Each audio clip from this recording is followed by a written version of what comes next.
Hello, everybody, and welcome to the newest indoor adventure in Departure, Part 2 of our Four Keeps adventure.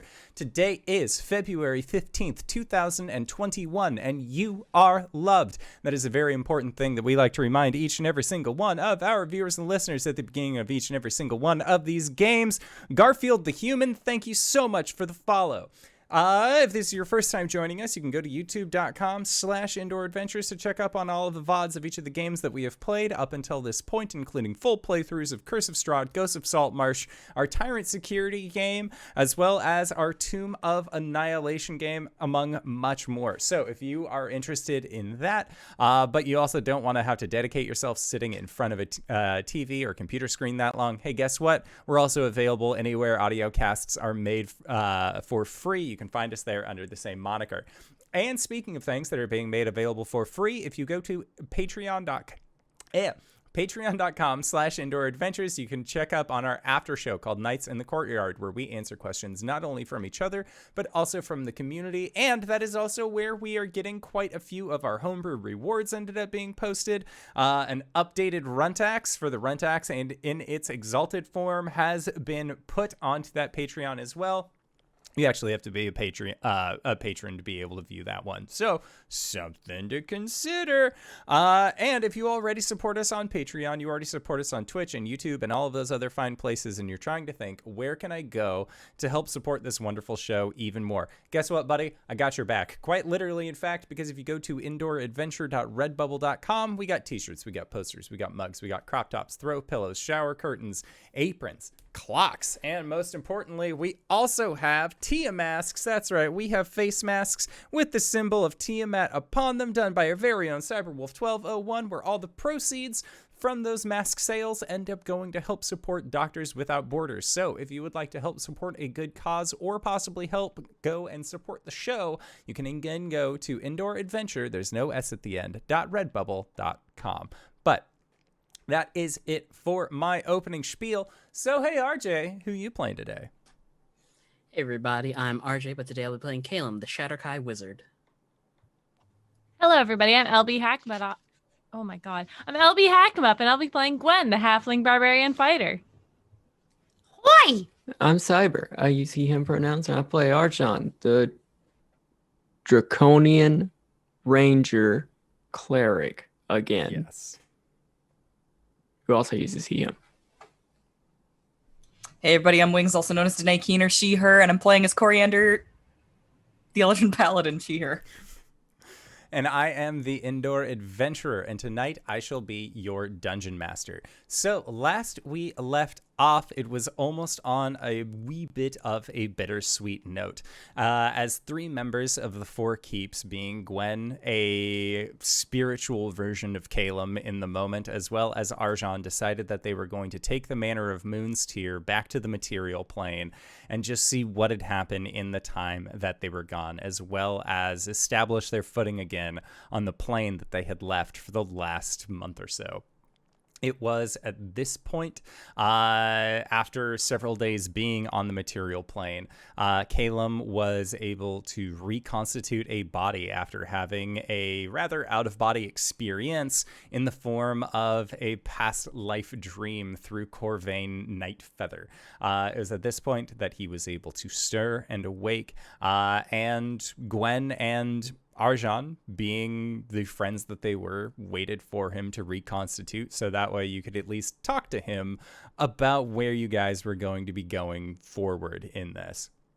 It was around this point that Gwen, remembering a present that she was supposed to give to Caelum, ended up handing Caelum this Twilight Lotus, as she had been told the name thereof, and Caelum decided that he was going to use your guys' sending bits to message Cori that he had received such a gift. It was at this point that we ended last session with Cori on her way to go and visit Cyprus, and Gwen having asked Caelum if he had remembered to tell Cori that she said hi. So, is there anything that actually, let's start with the Feywild. So, Cori, when you had gotten done with defeating Vinru in the Feywild, one thing that was quite noteful, at least, was that you are still in your raven form. Now, having taken some time on the Fey Isle, is there any other form that you would like to defer to in this moment? I think that when she visits Cyprus for the first time, she stays in raven form. Okay. Sounds good. There are a lot of eyes that are definitely drawn your way of just being like, they have never seen an Eladrin look this way. Where did your colors go? And there are actually like some younger Eladrin who will ask this of you as well, just like not understanding what this means or what this form means. What does Cori say to them?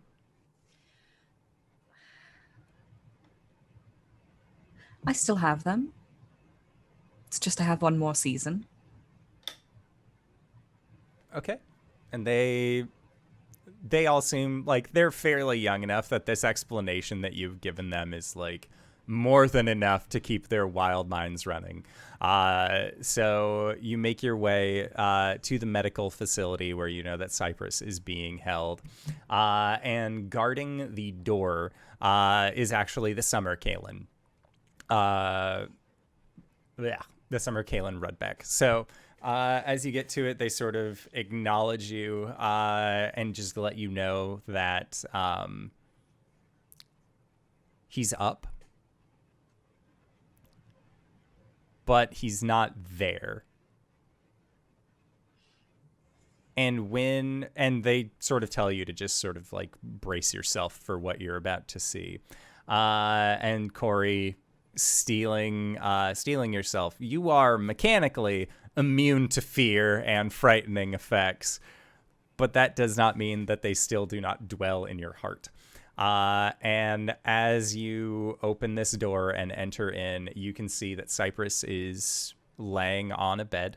He has blankets that are up to about his mid-waist, and his head sort of lolls down a little bit with far more weight than a young Eladrin in their 20s should be able to possibly bear. And they are looking down at their hand. And as you're getting close, you can see that there are what look like, whereas Caelum has these kind of like black veinish lines that run up his arm, these are very much like fracture markings. And Cyprus can see that there was somehow a thing that pulled him back together. And when you enter into the room, he goes from looking at his arm to just looking in your direction. And it's like he doesn't recognize the person who is standing before him. And you can see that where his body is back to the way that it was, to the way that it should be, that there is one of these break lines that actually goes over his leftmost eye. And it seems like the eye never recovered. There's just sort of like this more milky texture there as he looks towards you.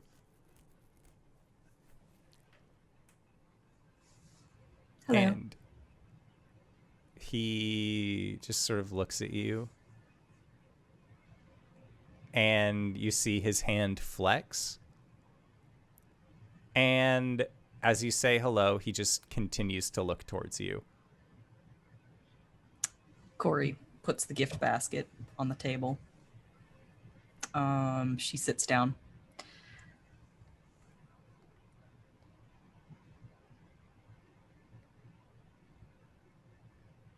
I was worried I'd never see you again.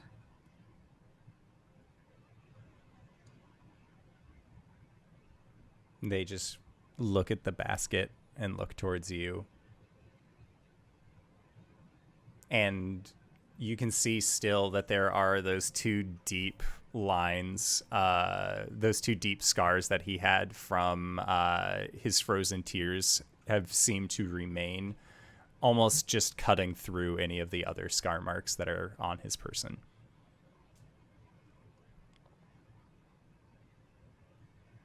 Well, first of all, I want to say that you're safe. and you're going to be safe. We're going to protect you. There's no other danger to be worried about.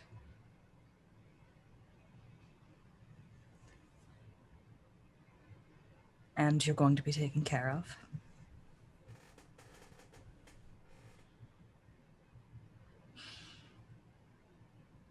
I'm sorry. Sorry that I wasn't strong enough to prevent all of this from happening. I'm sorry that I ran. I know in my heart that I had to. But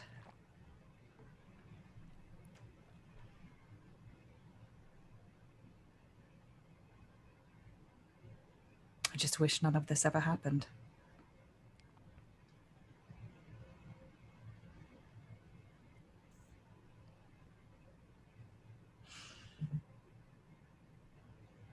She looks down at her hands. Then she just kind of looks back up at him. Is there like no recognition, no reaction to anything that she says? They seem to be looking at something that is thousands of miles away. Their right hand still is like twitching, trying to hold something, trying to do something, but he does not look present.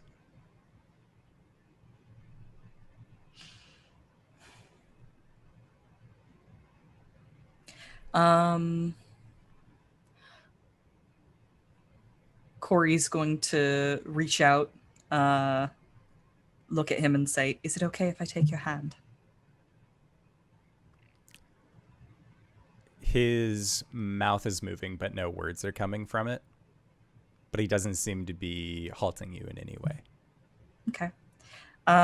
She'll reach out and see if there's anything that she can provide for him in the terms of healing magic. She's got a couple of things available to her. She can end a spell on a willing creature. She's got lay on hands. She has all of these things. I'm not expecting any of them to work, but she would try. There is no magic that is keeping him like this. It seems like it is very much just a personal block. Okay. She'll do everything she can for him.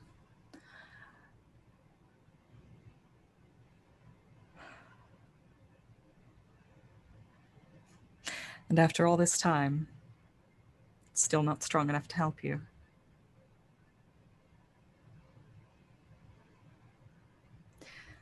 I'm going to get stronger. And she'll lean down, kiss him on the forehead, and she'll leave. As you are exiting the room, your hand finds access to the mechanism that would allow you to leave. You hear what sounds like rain on a coat, if that makes sense. It's not steady, it's not a mountain, but you just hear the small plits of moisture against fabric. And when you look back, you see that Cypress has tears coming out of his eyes, and his hand is squeezing a little bit more frequently.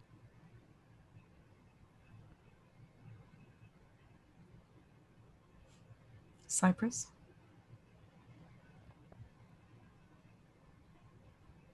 They don't respond.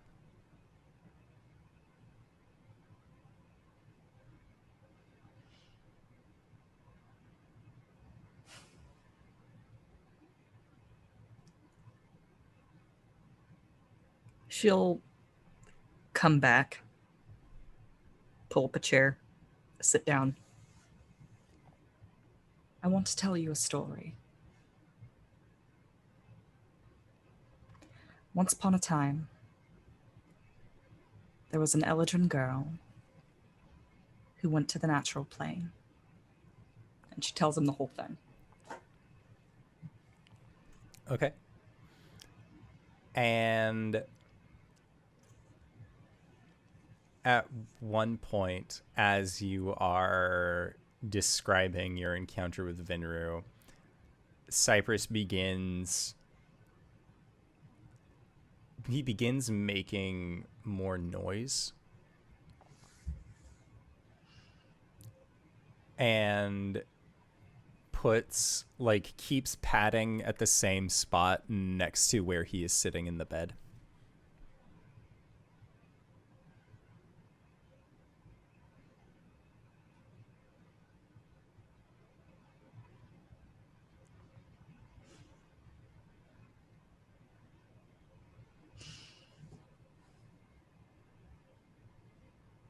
Can I roll an insight check? Yes. Okay. No. There are several things that I think could be. I got a 14. A 14. It seems like he is making motion for you to sit next to him. Okay. She'll do so. And Cypress will, with as much pain as there is energy, you see him bring up his right hand and then put it onto your shoulder as he just leans forward as his head falls into your other shoulder, and he brings you in for a hug. And as he cries, you hear him whisper, "It's okay."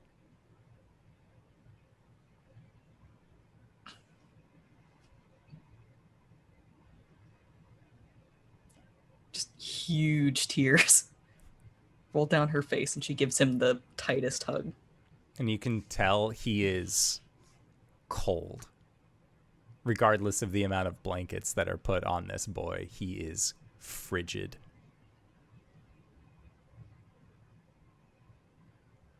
But right here in this moment, you know that he is at least warming up somehow.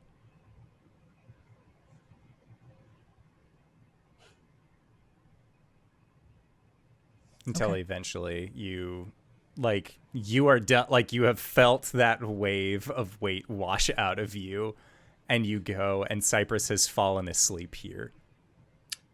So you just can sort of station him back into his bed the way that he was, and he seems at peace here in a way that he never was before.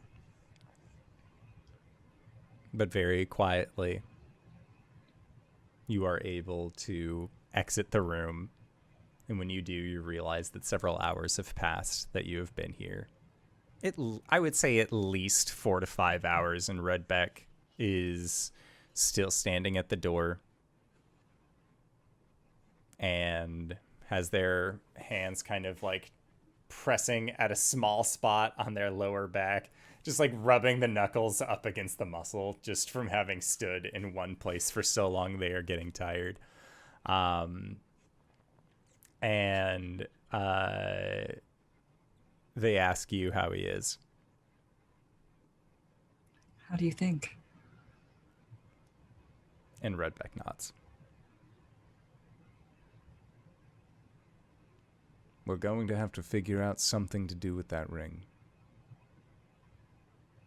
You're right.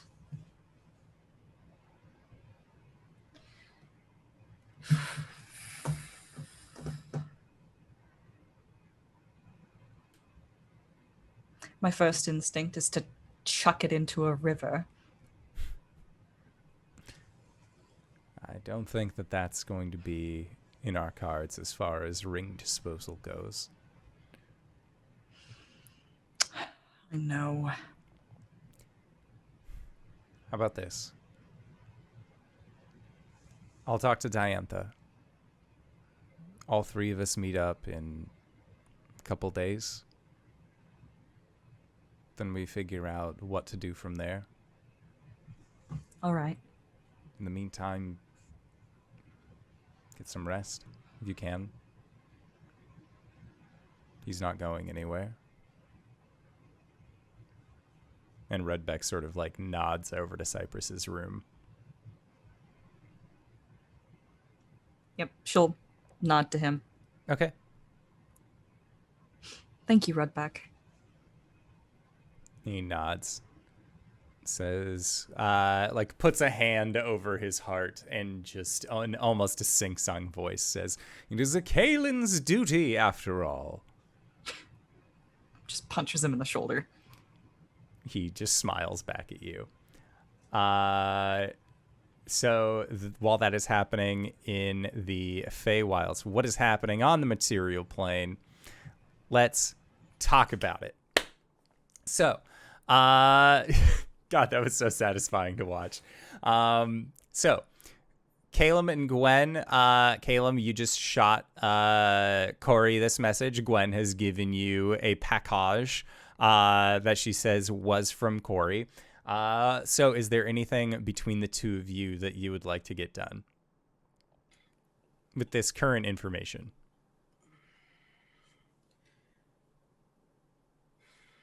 What do you think? About what? We're gonna be going it alone without Cori for a while. If she's ever coming back. Well, we're not alone. She motions to all of the Goliaths. Like point out the window. I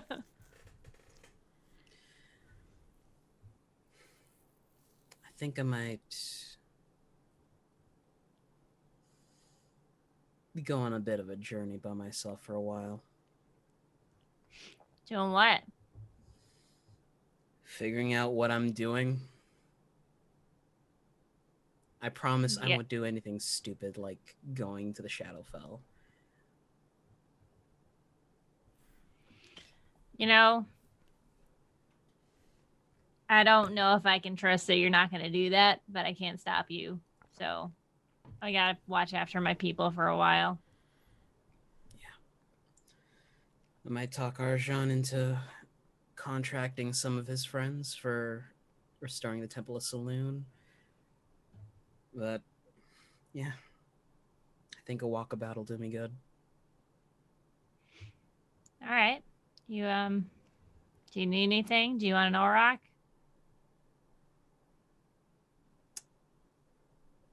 Maybe You some want a dinner. baby? I can't. I'm joking, obviously. No, thanks. I can hardly take care of myself.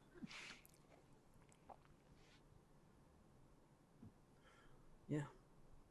I'll keep in contact, and he'll tap his pin. You gonna go find Olivia yet? Tell her what's going on? One of us should. I could do that, yeah. Actually, I still have a spell circle on her deck, so I could probably do that ASAP. Cool. I kind of would go talk to Philip, but do you remember Parnell? Peter. Yeah. Where do you think he is? Can you find him? Locate object only has a couple of feet of range on it. So if he's out of Silt's Creek, then we're sort of up Schitt's Creek. I got 6 months to give him something.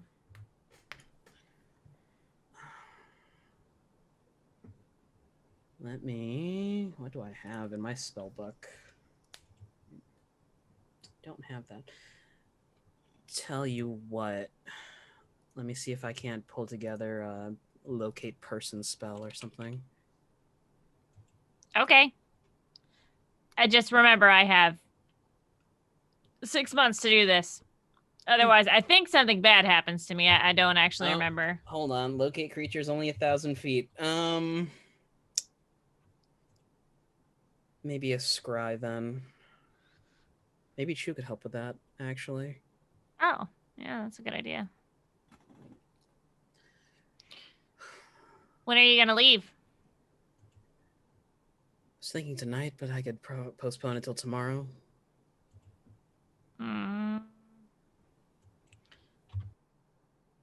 You muted yourself. Do you want to have a party?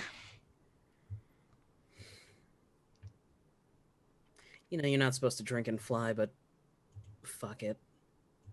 Hell yeah. I'll get everyone together. I mean, like, the chieftain's back, so let's fucking rage. I mean, respectably. Like, we have children to care for now, so it's not like we can just, like, There's be gonna up be till 3 a.m.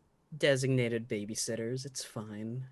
Yeah, but still, we don't want to cause too much of a ruckus. As you say that, there is a pounding on the door. And Gwen sort of Open. like looking it up, you can see that it is actually the Goliath that you had left as chieftain, Vatu, the ribbon maker. Yeah. And she is just like double fist pounding on the door, and you hear Gideon's voice just, please stop, please stop. Please show respect for the door. Please stop. And just Vatu is just like howling as they do this. Gwen thrusts the door open. And Vatu like reaches down, grabs you by both of your sides, picks you up to eye level, and says, "It's time." And then she just tucks you under her arm like a football and starts running. And Bye, Caelum! as she does, you hear in Giant, our chieftain's going to become an auntie. It's time! Before we get to that, Caelum's just gonna pat a wall on Gideon. It's been only a short amount of time, but I'm grateful for your help and everything. Could you reserve my information for future lodging? Yes. Well, be seeing you, Gideon. In a matter of speaking, I look forward to your future residence. In a manner of speaking. There is just silence from the house as you say this. It's the manner of Moon's Tear. And so you exit this, Gwen. Gwen. Can I just a visual for me? I don't know what Arjhan's doing, but I just imagine Gwen tucked under arm, being carried, running away, and Arjhan's just walking back up to the house, and Gwen's just like, I'm gonna be an aunt. What the hell was that? Like, just watches it goes by. Then looks up towards Caelum. And I think, Caelum, this would be a good time to talk to Arjhan about just like, hey, I need funding for this thing. Yeah. So until Cyber gets back, that's what we will say the two of you are doing. Hey, Gwen, this is also a question for LB. So many Goliath babbies, Terizo and Barda, have had their BB. What does Gwen want as her first little relative? What's their name? Oh, I don't know. You can Hold on. have it also be twins if you cannot decide.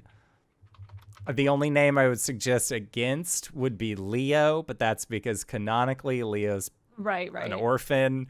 So unless you like your brother and your sister-in-law, you might not want to do that one.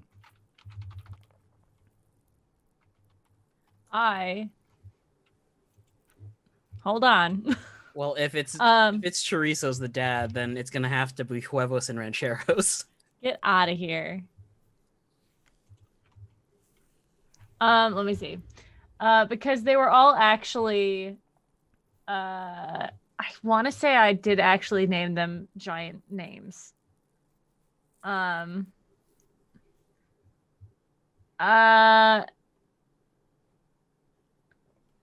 Okay. I wish I didn't know. I didn't know. I could name him Garbage. I'm not gonna do that. No, that's It Caelum. sounds better in the giant tongue, I promise.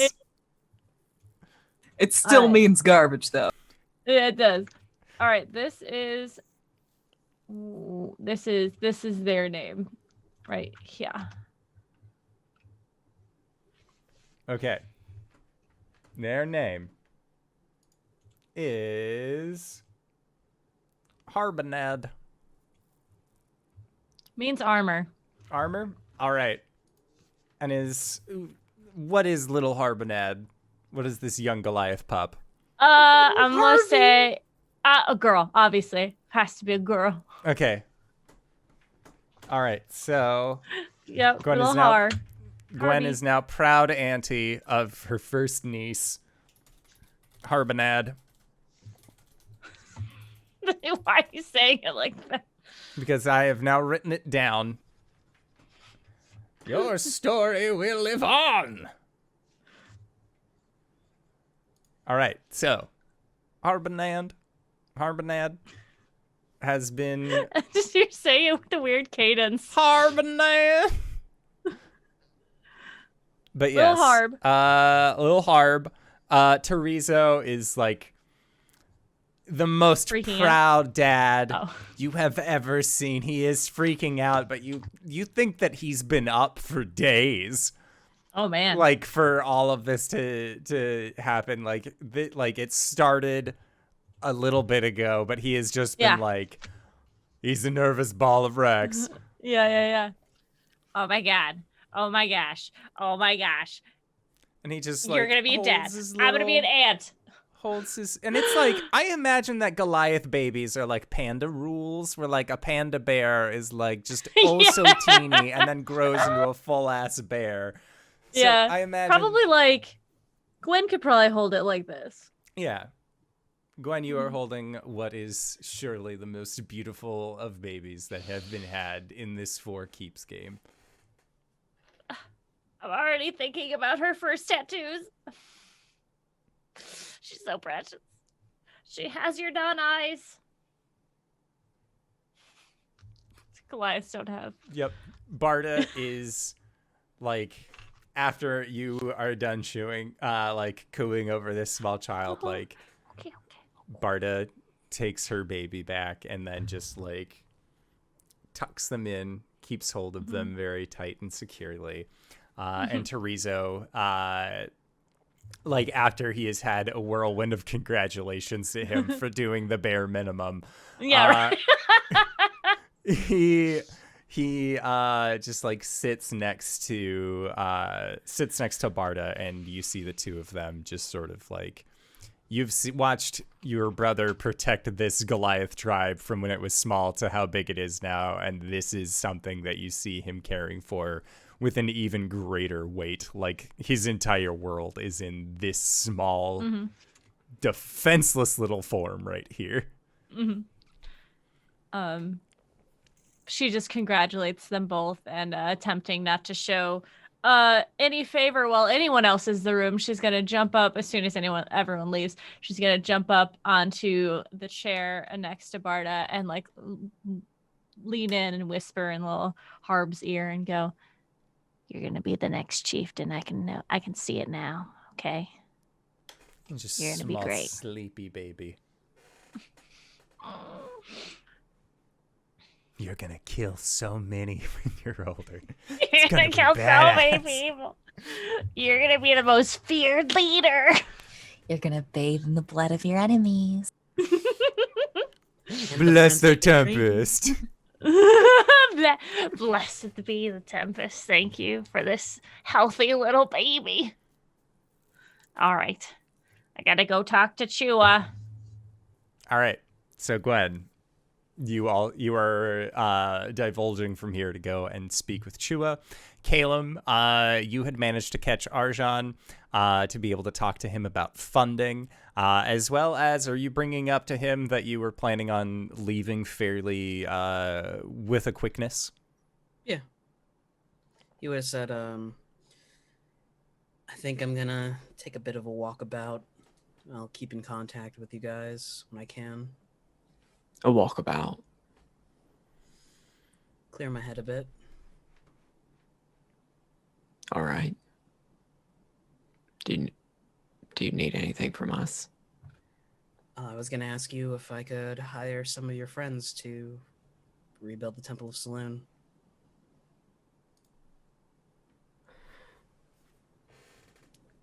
just a moment.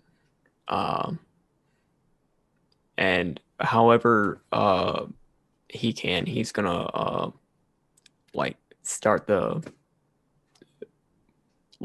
summon whoever he needs to start that right now. Yeah, I would say using your tyrant security connections would be super easy. You can either that they were currently working on a job at the Dragon Forge, so if you want to hire, that's not done. They were previously. Last you checked in, it seemed like things will be much more well progressed at that point, but if you want to hire the same contractors, you know how to do that, especially if Caelum's not ready for them yet, like with specifics, with building schematics, that sort of thing. I would say that you'd be able to write out a document in such a way where Caelum would just need to tap his Tyrant Security coin like onto said sheet of paper to summon the workers. Yeah, I just want to summon whatever Abishai is going to take care of that in the room with us, so that Caelum can specify like where it is, what they need to do, if the place is hollowed, and if there are any negative repercussions to any devils that will be on the premises. Yeah, I'll say that the contractor that is in charge of this says that they'll at least go and investigate it. They don't know offhand if that land is hollowed ground or not, but judging that it's been ruined for some time, they're going to guess that it is not hollowed. But still couldn't hurt to at least see the area that they're looking for. And then, Caelum, do you have any specific requests of them, either areas to remove entirely or areas to add on? That fucking tower. Remove it. Okay. Yep, they, no questions asked, will get rid of your Quasimodo tower, for sure. But otherwise, just rebuild it as it was. Okay. Yeah, they're pretty familiar with temple construction. If you give them a little bit of a rundown, like, they're not really familiar with Saloon, but if you tell them, like, oh, she's a goddess of the moon, all of these other things, like, give them kind of a rundown of what she's about, they will do our best to at least, like, make the building seem good for that kind of thing, like lots of moonlights, lots of big like stained glass windows, that sort of thing. Mm-hmm. I'll give him like the heraldry and the specifications. Okay. Otherwise, yeah. And is the cost of this going to be like the same cost as like an MCDM stronghold, or?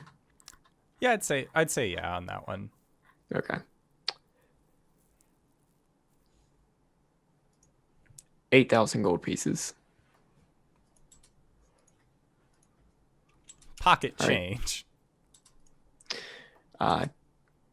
Anything extra that needs to be added in there? None that I could think of right now.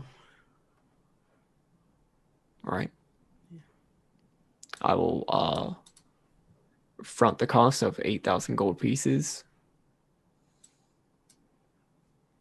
What's 31 minus 8? 31 minus 8 is 23. 23. Okay. Cool.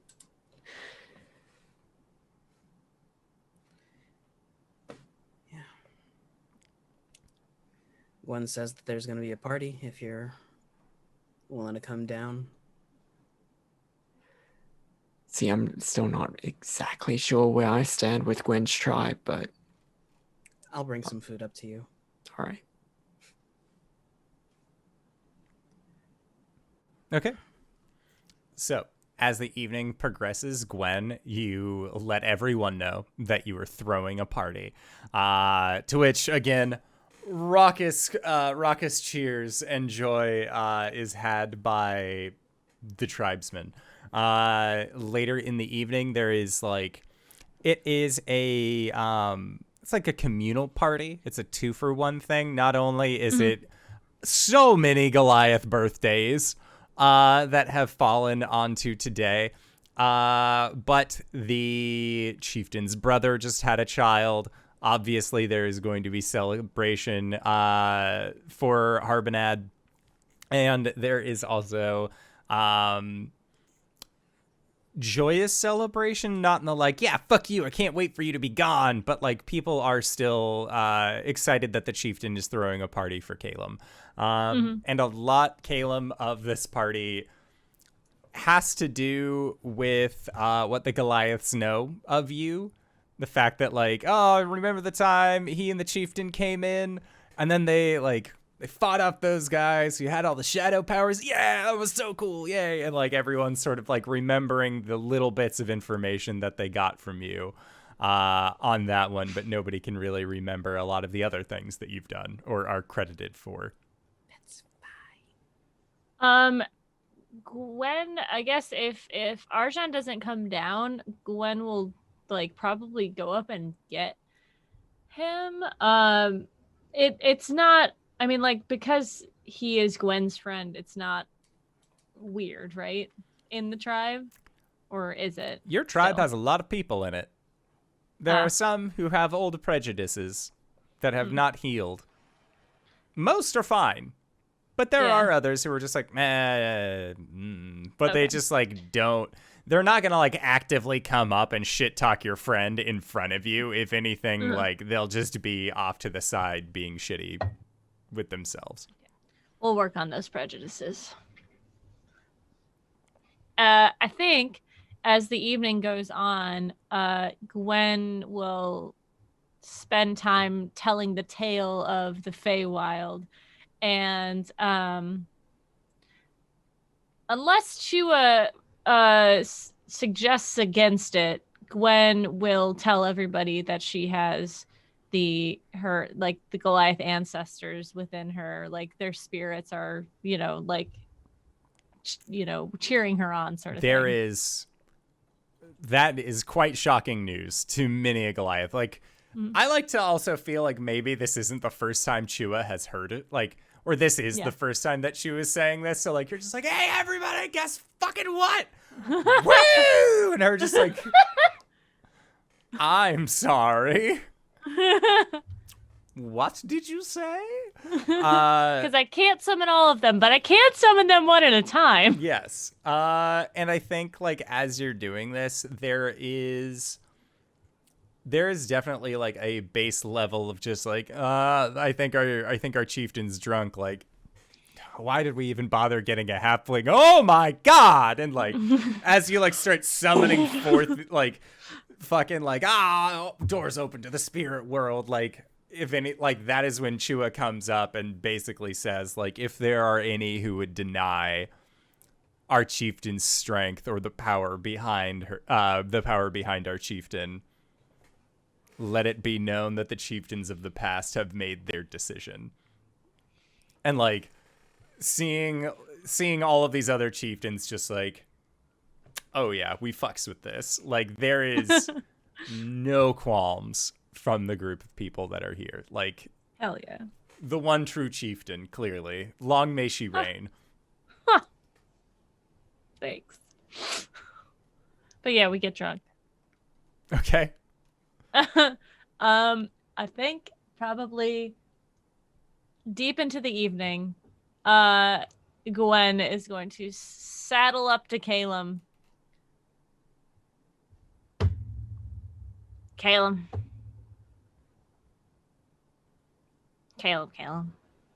my dear little elf friend.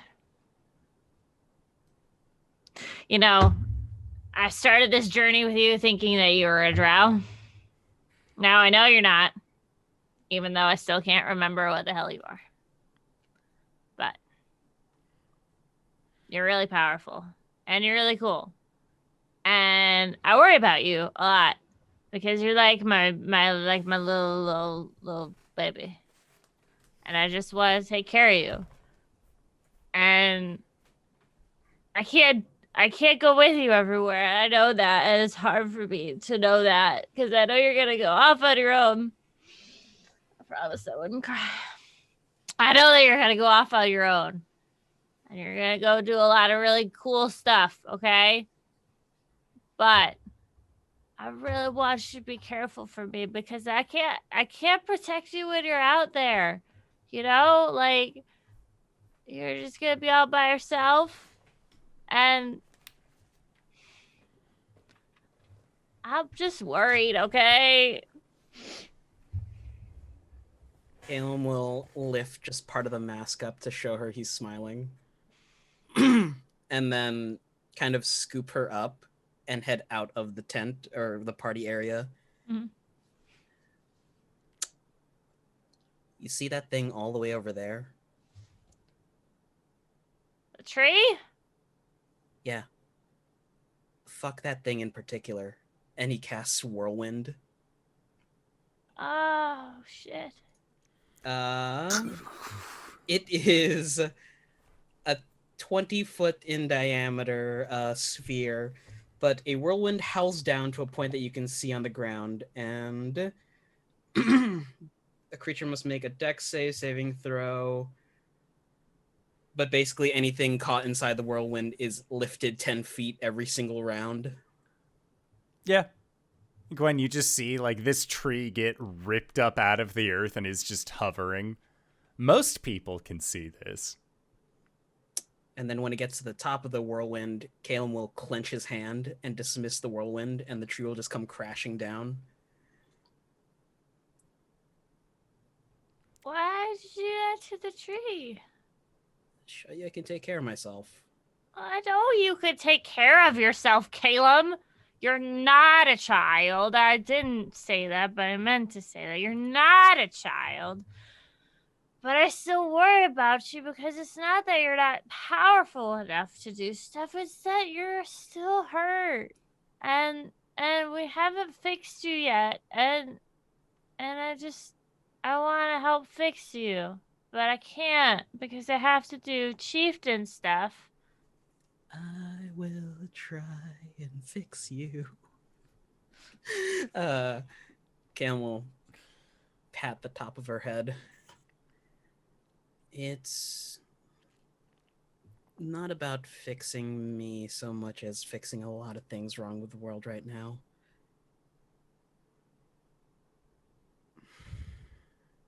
You know, the dwarves in the north have this thing where they put metal in stuff they break. Uh-huh. And it makes it look even more beautiful, I guess. Yeah, I'm just saying.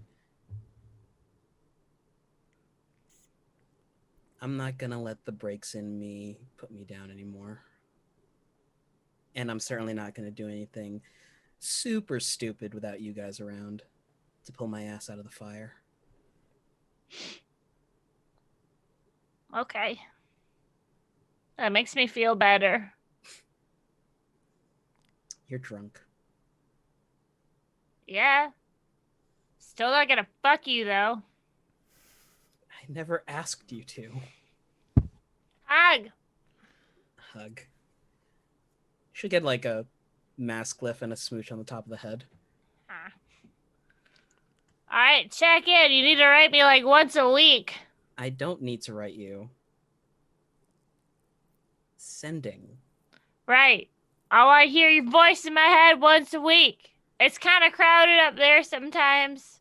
I will try and schedule it for whenever Philip's here. I might be busy. Yeah.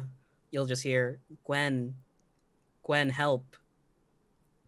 Just right in the middle of the night. Don't do that to me, because you know I'll just come running. Yeah, it's total boner killer too. I mean, I don't get boners, so... So, are you gonna come running, or are you... And he's just walking back to the tent? As you guys are making your way back to the tent, one of the things that you guys begin hearing is that it was a sign. The Tempest lifted a tree up from the hillside. Like it's a bunch of drunk Goliaths not understanding the power of a whirlwind spell. that are like, no, you don't understand. Like, the next chieftain must have been born this day. I'm gonna milk that. Doing your lord's work. All right. Yeah, Gwen's gonna pass out in her tent at the end of the night. Okay. And But, then, Caelum, you are going to be heading out middle of the night during the party, or wait till the following morning? He'll wait till the following morning to say his goodbyes. Okay. Sounds He's good. not Albertine. And then, Arjhan, was there anything you wanted to do during this party night? No. Okay. Sounds good. So then the next day rolls around. Caelum, the Gideon says that it will remember your user settings for the next time you come through. You have all of your stuff bundled and bindled. Oh. One just comes like eyes closed, hand on the wall, following it down the stairs. Just looks super hungover. Caelum, do you have the thing that Cori has that helps me with the hangovers? Nope. Guess you're Oh, gonna have to shit. suffer. I gave you a mug that you can drink from and you won't get hangovers from. But it was the Goliath mead. I think you can pour the Goliath mead in there and that works that way too. What? You didn't explain it like that? Arjhan! Yes. Can you fix a hangover? If I tell you yes, are you going to abuse this ability? Now that I know the mug works like it does, no.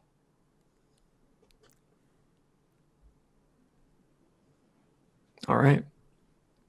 Arjhan clenches his fist, and each of his talons are going to light with a different color flame.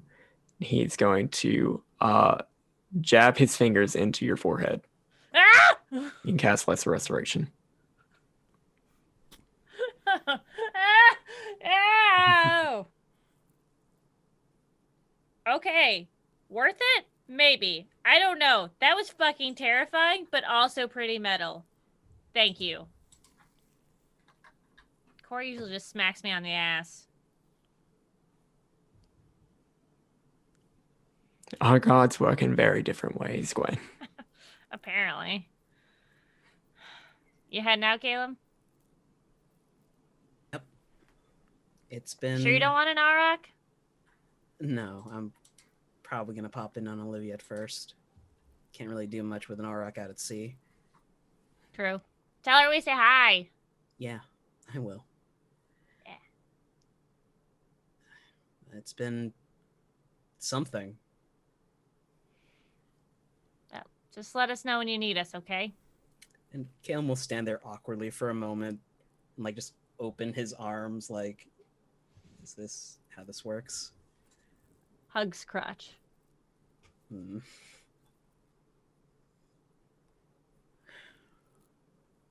Thank you both. And knucks up to Arjhan. And I'll be seeing y'all. You'll put a finger to his lips and sending Olivia just with one word. Incoming.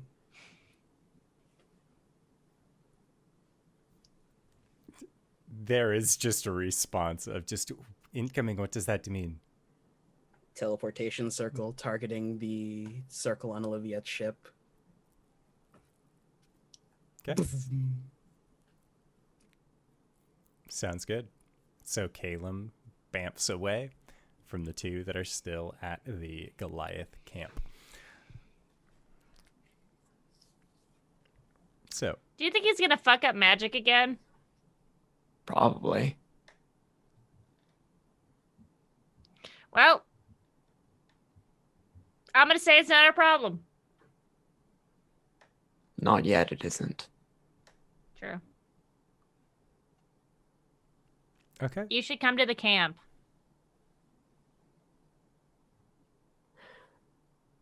we should talk about what exactly that whatever it was actually did to you. Your cap.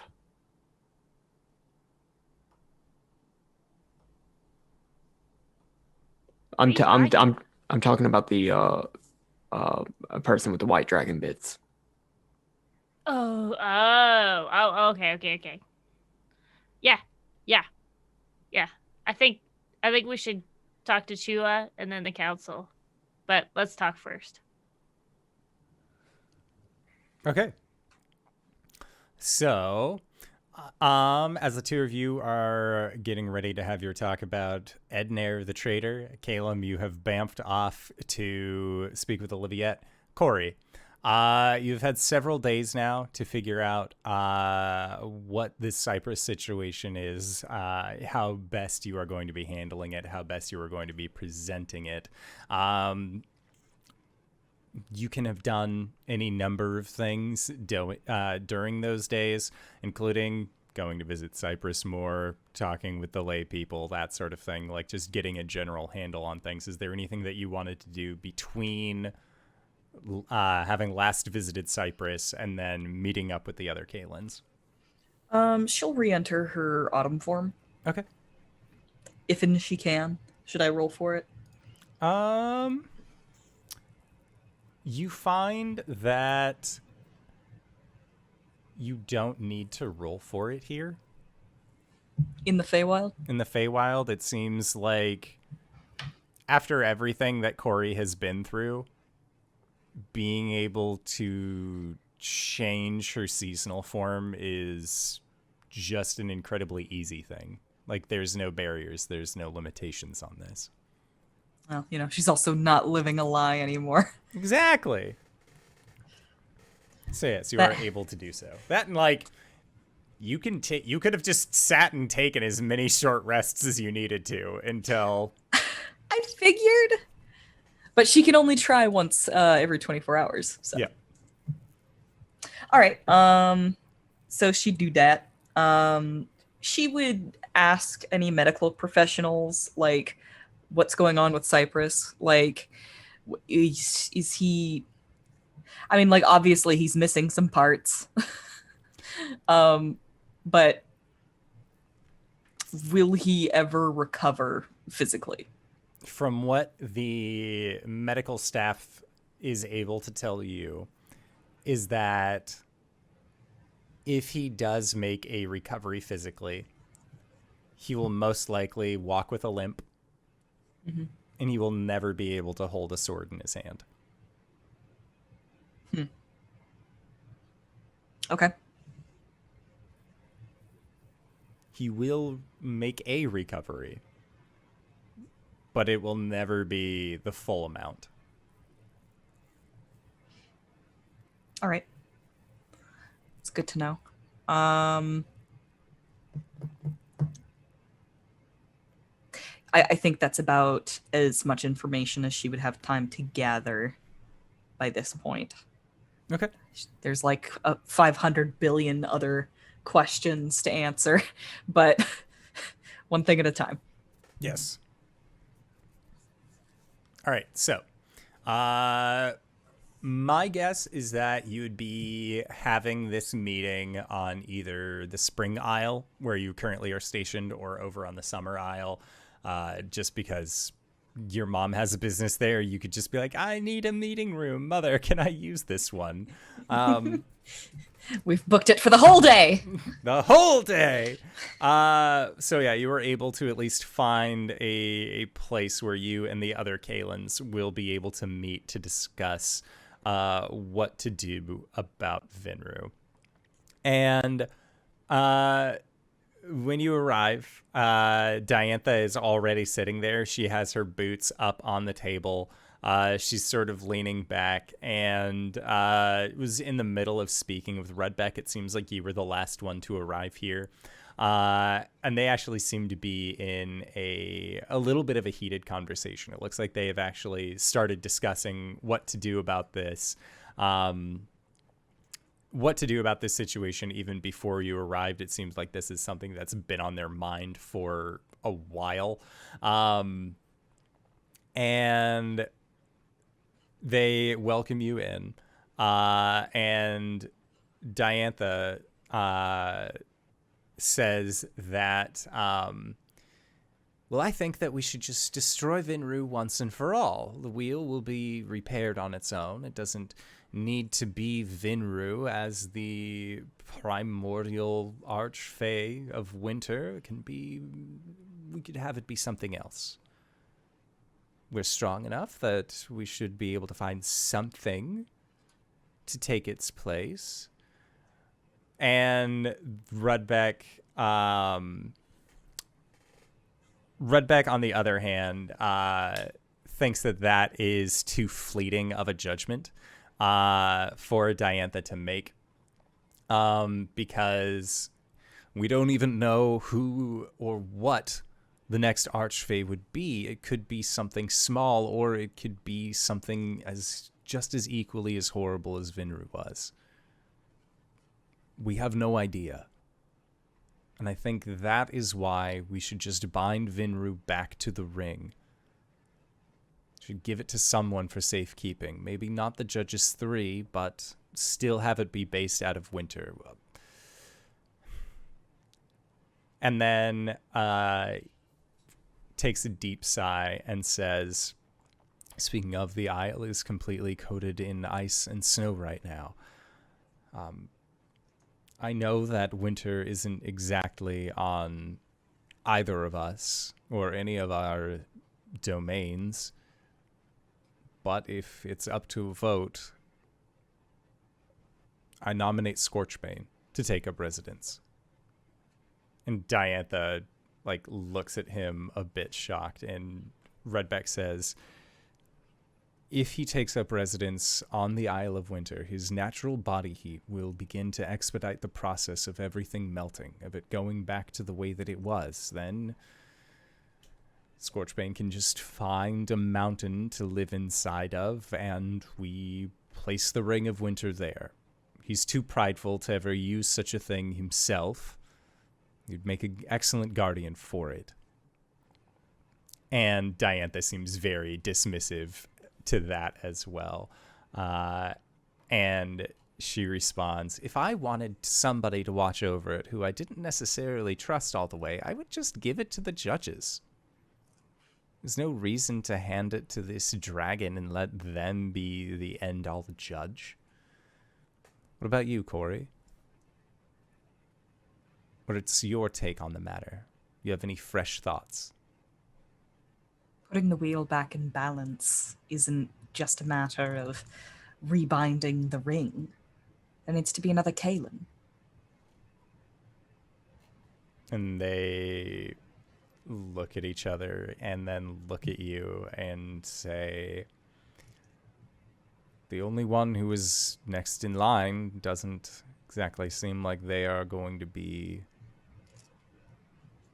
taking up the helm anytime soon. As is his right. The Caelenhood has failed him. And there is just solemn nods as you say this. I think that the Scorchbane idea is a good band-aid on the wound, as it were. But our next priority after that should be finding another Winter Caelum.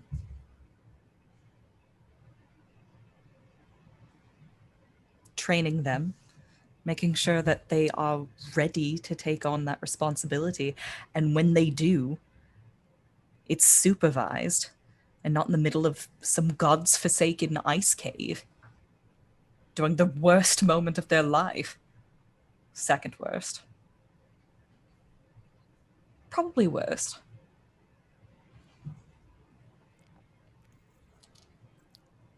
And there are nods from the two of them as well. For that matter, how are we going to make sure that Vinru doesn't turn again? He did it once.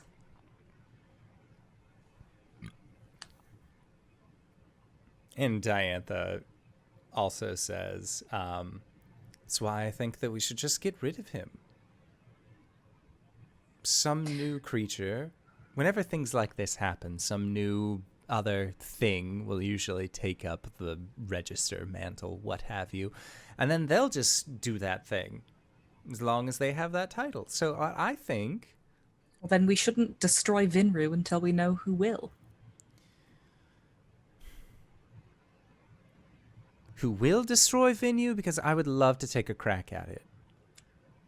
No, who or what will take Vinru's place? We destroy him, there's no going back. What if it is something worse? And Rudbeck just sort of like slaps the table with the back of his hand and just, thank you for making some sense here. And Diantha just sort of like brushes her hand in front of her face and says, no, trust me, he's evil and needs to go down. But we need to... Non-destructive editing. Always make sure you have a way to go back.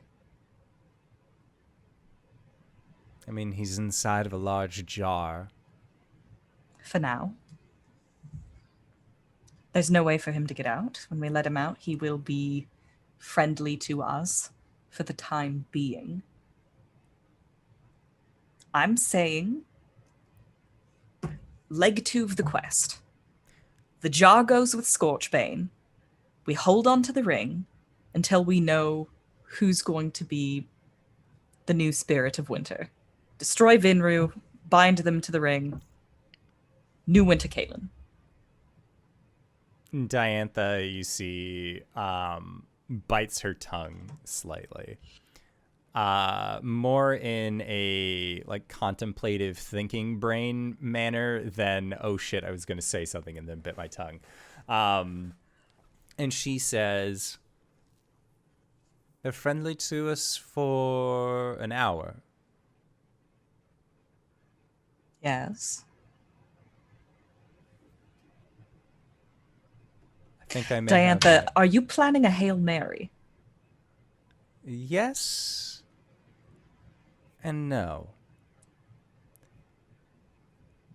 I hope you know, What we if? crack the top off of that jar and you can't put it back in. They have to be friendly towards us, right? For an hour.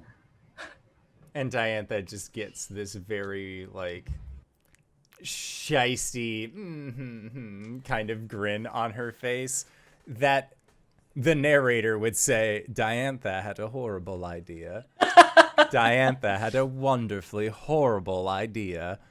And you see her just sort of scoot her chair back, stand up. Diantha, don't hold out on me. I need to know what cards we're playing with.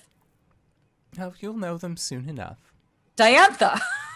And Sorry, that was wings. She like just gives you a little bit of a wave over her shoulder, and she exits the room. And Rudbeck just looks at you, like pinching I don't like the bridge. not being the least responsible person in the room. And Rudbeck looks at you with tired eyes and says, Did she just elf off on me? you're going to have to get used to it around here. Cori gets up and the chair just like falls over. Yeah. When you go and like open up the door to see where Diantha is, she is not there. She is gone.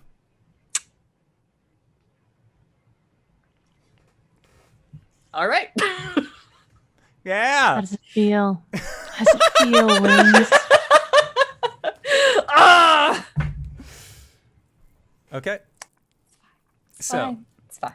you do not hear from Diantha for a while. By the time that she ends up getting back to you, it's been maybe about a month. Cool. I make sure I have the urn and the ring. But Diantha, as she arrives back, you can see that there is a little bit of snow that is resting on her shoulders. And she straightens out her glasses and sort of dusts it off and says, I think I found something that can make both ends work. And you hear a very small mewing sound from a bag that she has over her shoulder.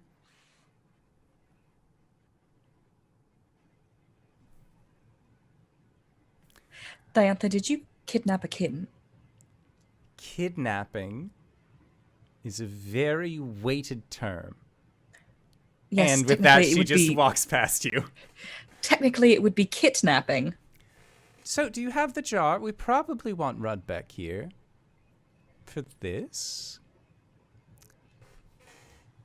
Vinru has to be agreeable with us for the next hour, right? Mm-hmm. Why haven't we ever thought about just asking him, as our friend, to relinquish all of his powers and abilities?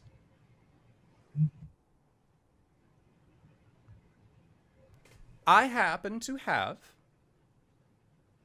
a creature here that is capable of harnessing energy, harnessing power. We have Vinru. Big nasty. Don't like them. Put all of their power and strength into... Honestly, I haven't named them. I've just been kind of calling them Kitty. Hey, Di, quick question. Yes. How do we know that Kitty isn't going to bring about eternal winter? Because I've been making sure to feed it. It loves kibbies. It's in a bag. I didn't know how best to carry it. What, am I supposed to just get a big cage and lug it around that way? I'm gonna let it out of the bag. I'm gonna let the cat out of the bag, baby. And you see what looks like it's a crag cat kitten. Oh my god. Like, it is just like big white poof ball, big help me eyes. Just very small creature that just looks up at you and just... Oh my god. Sorry, all of Cori's maternal instincts kick in. And she instantly becomes a cat person. It's like the 3 brain cells she has left. Essentially, yes. She's gonna pick up this cat. And I can divine sense. Okay. There is no fiend, undead, or celestial that comes from this. I'm gonna use all of my paladin abilities to make sure that this thing isn't evil. Yeah. I think I literally have a spell called Detect Evil. It's not prepared, because why would I prepare something like that? That sounds useless. Except for this very specific moment. Yeah. Make a religion check. Okay. I'm in the Feywild, baby. Come on. It's a 10. You do not get any villainous intent out of this small creature. I just get an adorable, sweet little kitty cat. Yes. Okay.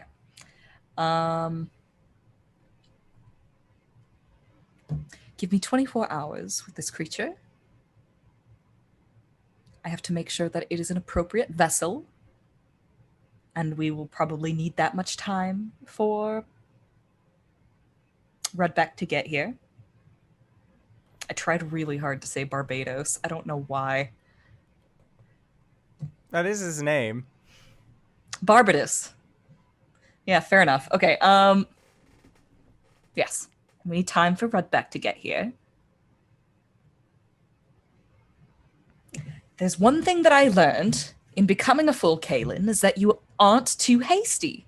Don't do unreversible things on a whim. Plan and research. And oh my gosh, this thing is so cute. Just do things wisely. And she, you see Diantha just sort of like smile and give a knowing nod. And then she will walk beside you and just like clap your shoulder twice. And just say, try not to get too attached to it. There's a reason I never gave it a name. This thing's gonna have a name by morning. Yeah. And come morning, Cori, what is the name that you have for this beast? For this I said by vicious morning. creature? You keep on doing this, telling us to name things on the spot, in the moment. Yeah. Is this a little guy or is this a little girl? Make an animal handling check.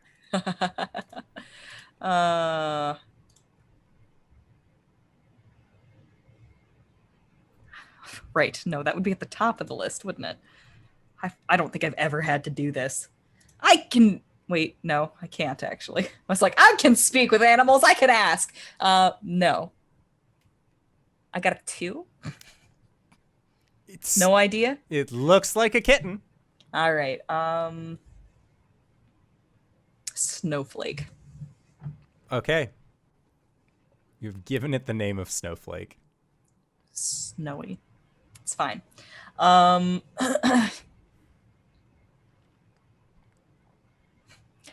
I prepare detect evil and good, and I cast detect evil and good on this cat. This creature seems chaotic good. Oh, hell yeah. Oh, this vibes with Cori so good. Yeah, Okay. it looks like it is interested in taking care of numero 1 and whoever feeds numero 1. Oh, hell yes. Okay. Yeah, okay. Does Kitty get along well with our Blink dog? Your blink dog like goes up and sniffs it. It's very curious as to this beast, but it doesn't seem to have that like that built-in don't like displacer beasts about it. Got it. Cool. Awesome. Great. Cori has a great time with Snowy. She feeds it. Shoot, I think she even visits Cypress and like just dumps a kitten on him. So Snowy, aka Snowflake, when you dump it onto Cypress's lap, hops onto his lap and then just curls up like right at his base and just begins like kind of falling asleep, purring. And you see Cypress just looks down at it, and with the arm that will never hold a sword again, he just sort of brings it over and then just begins to gently start petting this cat. And as he does, that is where we are going to go into our break for the evening. So we're going to try and be back in 5 to 10 minutes. Don't go no place unless it's to grab a food, grab a drink, grab a friend, or possibly go to indooradventure.redbubble.com, pick yourself up something nice, and we'll see you guys shortly. All right, everybody. See you soon. And we're back. Meow. Meow. Meow. Meow. Meow. Meow. This is just Meow, like waking up in the morning. meow, meow, meow, meow, meow. Dad! Dad! Kimmy! Dad! That doesn't happen till 8:30. You all know this. I'm gonna step on your crotch twice, kibbies. Please? No. Gross. Sorry, I didn't realize Let's the get back to it. connotations until I said it twice. Said it. Let's move on. Hello, everybody, and welcome. So, we just got done with determining what to do with Snowy, the small kitten there in the Feywild, that is currently hopped up onto Cypress's lap and is receiving small scritches from the boy who experienced his own shattering. Back on the material plane, Gwen and Arjhan, there's a thing that the two of you wanted to talk about being Ednair, correct? Sure. Yeah. Yes. Did you want to talk, like, just ask Gwen about it? Because she was alive during that whole experience? Or do you want to talk to like Chua, other like older members of it, see like what they were like, what ended up happening, why there's this thing? Like Gwen and Arjhan have, like, Gwen has mentioned it to Arjhan a couple of times before. I think it's more Arjhan wants to get like the lore dump from the higher ups, or I mean Gwen is the higher up, but like the older, The old guard. yeah. Okay. Yeah, I would say that speaking with Chua, speaking with other members, make a persuasion check. I would like to use my forceful presence. Okay. Nat 20 Okay. for 24. They will tell you all the information that they have on Ednair. So Ednair, he was a up-and-coming Goliath who is not related to the previous chieftain, but one of those very strong-headed and strong-willed individuals that believed most definitely that might was right, that that as long as you were the strongest, most powerful thing, that your will is the one that should be then cast upon the group. However, he was quickly put down by the previous chieftain and then kicked out, basically for trying to start a mini rebellion. They actually were cast out, I want to say, fairly either like right before or fairly early on to Gwen actually joining the tribe. So Gwen, you didn't really hear a whole lot about this. Or at least like the events leading up to it, just because you were young at the time. It just wasn't really a thing anybody was talking about or like wanted to tell the new small halfling or anything that was going on. However, Ednair ended up making powerful friends while he was away, and at a certain point, Ednair returned. This time looking to reclaim the tribe for themselves, bringing with them a group of what you now would know as dragon cultists. There was a half-orc that had this spike kind of jutting out of their forehead that you would recognize, at least from the conversations that were had, a half-orc named Torjak. And it seemed like the two of them, like Torjak was convincing Ednair that they easily would be strong enough to defeat the the Goliath chieftain, get what they wanted, that sort of thing.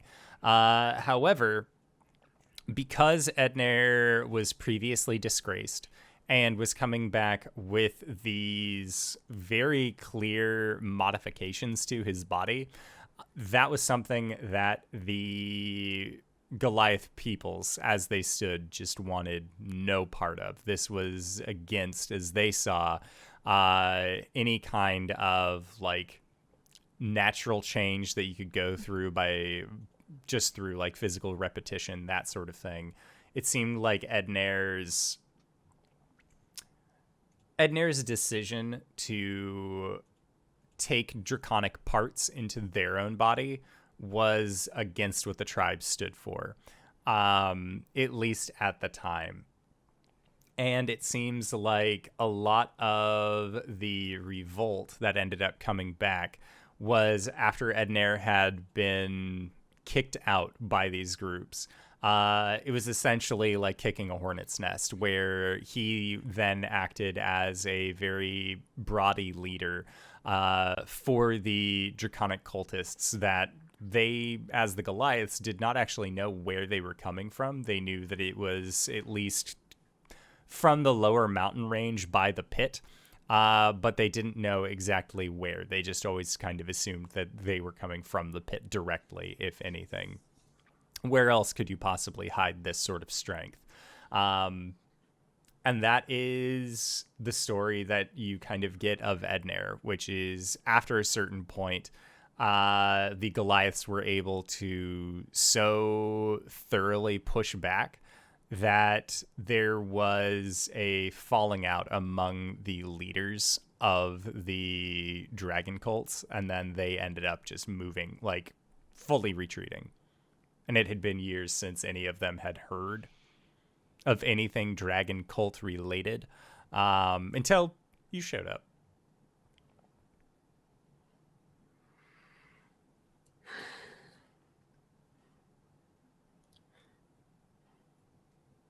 Gwen, is this something that you want to follow further? I mean, it's something that's been dealt with, right? Like, do you think that, I mean, we're going to have to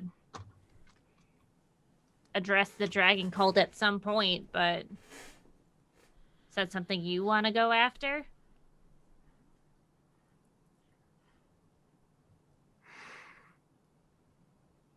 I could do without. That said, I'd...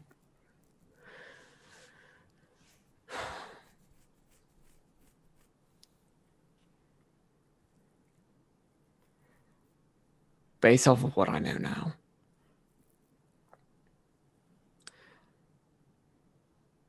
on the material plane, Tiamat has a herald of acid, fire, lightning, and poison.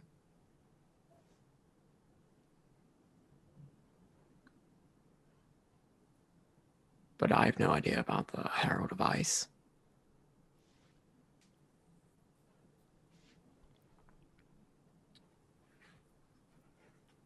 Isn't this something that we talked about before? One of the cult members being a white dragon? Yeah, that would be Ednair, the traitor that you just gotten done talking about. And he did? Last seen alive. Oh.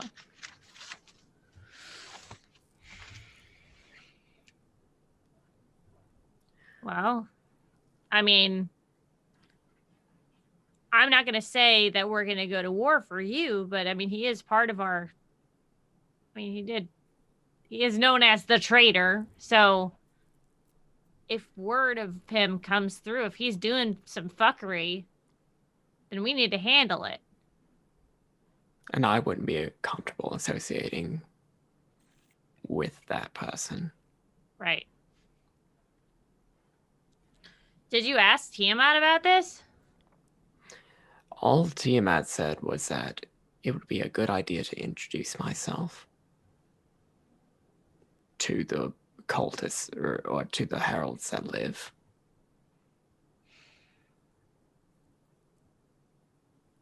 I know your god said that, but is that something you want to do?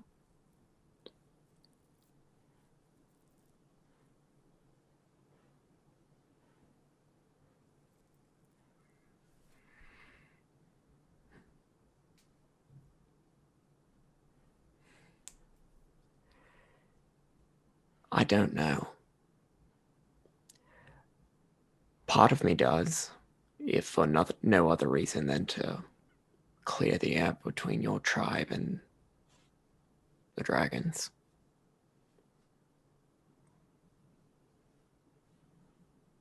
Well, and to see this person for myself. And if need be, dispose of this person by myself, for myself. well, if we have resources, maybe I could get the druids to send out spies. Birds, you know. I don't think as stealthy as our men are, I think that a Goliath rolling up on the plains on an Auroch is sending a Goliath scout is usually a little obvious. Right. I mean, don't get me wrong, they do a good job. They do a great job. Look, if this is too much to ask. That's fine. It is completely understandable that we both leave this person to their own devices. If they're not a threat to either of us. I think we need to figure that out. Honestly. Because they've been a thorn in both of our sides for a long time. I mean, like, the Goliaths and you. And it's not an inconvenience. And it's not... I mean... Arjhan, we just, like, saved the whole of the Feywild for Cori. I mean, also for the Feywild, you know, like, for the people and stuff. But I think it's okay if you ask, you know... Even if it was just you asking me to do this, I think I'd be okay with that.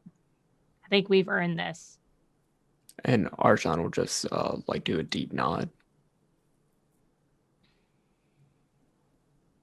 All right, but you need to, we're going to have to work on your image around town. People need to see what a badass you are to accept you in. And what do you propose? Chua? Chua says, I am not really sure what we can do to improve your image. All things considered, do you have... The Goliaths are very simple. Do you have any... Like, are you strong? Can you lift heavy things in front of them? Ooh. He's a great shot. And he's an alchemist. He does science. Which is way easier to understand than magic. See, Technically, it's a type of magic, but...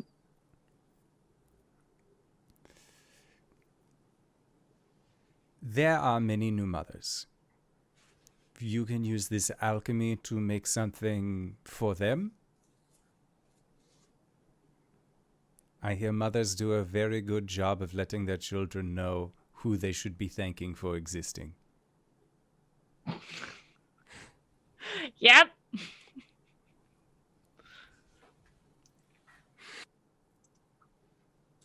There is that option. There is taking care of our sick and injured. If you wish to continue being a marksman, you're more than welcome to. Go in the hunting parties. You could teach them how to stealth. Again, they do a great job. I'm just saying. Goliath scouting party is as quiet as a shout. That'd be cool. Arjhan, if you train like an elite fighting force, like stealth spy Goliaths, like the black barracudas. I'll give it a try. If you want. Only if you want. But I think that'd be really cool. Sure. Yes. Gwen Okay. started thinking of their outfits. Okay. So as Gwen is thinking of outfits, Arjhan, you have agreed to teach at least a small band of Goliaths the best way of how to stealth and be unseen. Caelum, you had recently bamfed over to Oliviette's ship. And when you arrive dead center on top of her ship, which is currently in the middle of the ocean. She is not hanging out in a bay. And you see that most of her crew has actually, like, kind of, like, scattered, seeing this magical apparition start in the middle of their ship. And Caelum, as you are looking around to see if Oliviette is there, there is a shadow that grows over you, and jumping down from the crow's nest is a humanoid figure. You find yourself on your back with twin knives set up in kind of like an X pattern against your throat. And as one of them gets a little close, a little too close, you could feel like if you knew this wouldn't kill you, you would probably be a little bit more afraid. Blessing of the Raven Queen behind them with the spear point right next to their neck. Okay. So as you do this, the door of the captain's quarters is thrown open. Oliviette is there. She seems to just have a very base prosthetic for her leg to help her stand at this point, but she does seem able to stand at least partially by herself. And Caelum, the figure that had their knives, brings the knives up, and opens their palms up, and you hear the knives clatter down onto the ground. And with your perception, you also see that on their right hand, they are wearing a ring that looks like a small spider is currently giving that little finger a hug. You recognize this ring. You've seen it before on one of the sell sales of a Ratsk. You realize this is Tifa. Huh. Hi, Tifa. You're a little bit better than the last time we left off, aren't you? Yeah, just a little. Can you Pulls the let spear my away. first mate up, please? Thank you. Liviette. It's nice to see you, Caelum. How can I assist you on this wonderful day we seem to be having? I'm on walkabout from the team. Are you looking Popping to in. find a position on my ship? Well, I was coming in to check up on you, but if you do have a position that needs to be filled, sure. I am doing fine. And you can tell her that too.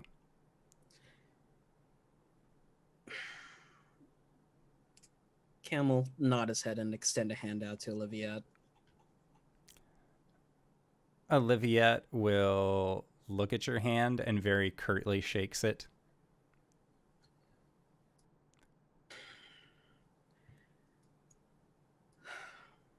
So, what's the job then? Job, we are just shipping. We are just running from Ratsk, going up to northernmost ports. Find people who are looking to go back to Ratsk. We sail back down. Keep it simple. All right. Had a bit too much of excitement for a little bit, apparently. Me too. Well, if you would like to spend some time as navigator, you are always more than welcome. He'll stow his gear.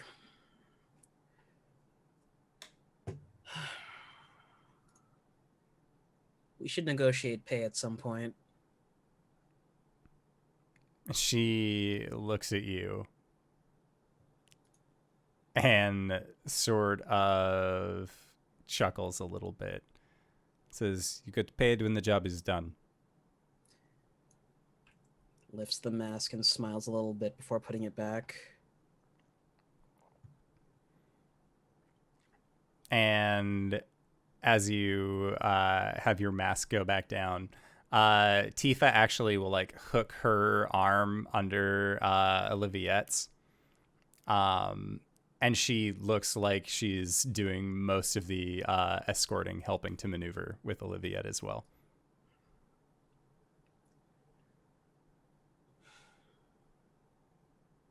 I could see about getting you a new leg, if you don't mind. The one I have is fine. Just need to get some exercise. All right. And Caelum, is there anything else that you want to do now that you have found yourself on Oliviette's boat? He's not going to press the issue about a lot of things, but, you know, just catch up with the crew, catch up with Tifa. When they hit that northmost point, he's gonna just say his goodbyes. Okay. Make an insight check.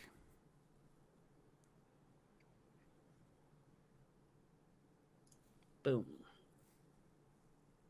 A 13. Okay.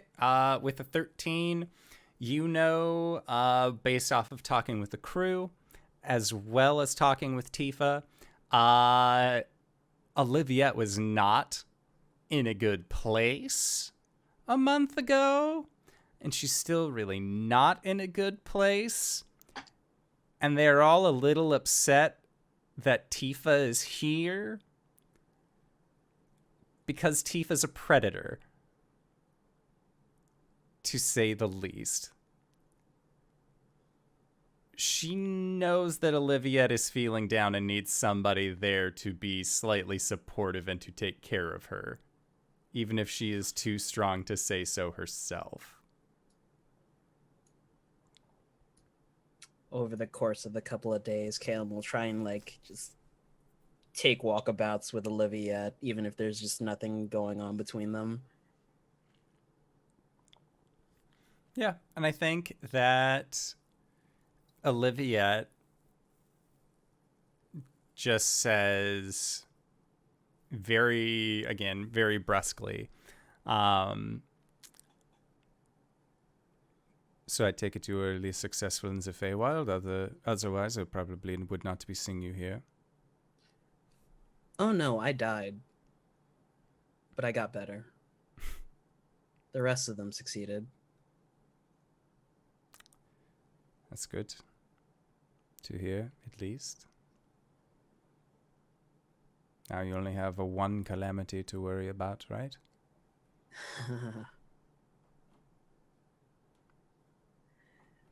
For now. Until we uncover some bigger, more nefarious plot. Seems to be the way things go around here. Maybe for the things that happens for you all. For me, I just had to clear out the Sahugan Temple. That was it. As soon as that was done, I could go back to doing what I was doing before. Do you want to trade at any point in time? That sounds a lot easier. No, I don't want to die and know that I can come back. That's weird. Yeah, going through the whole process is weird too. Look, I'm very glad that you have decided to come back onto this vessel.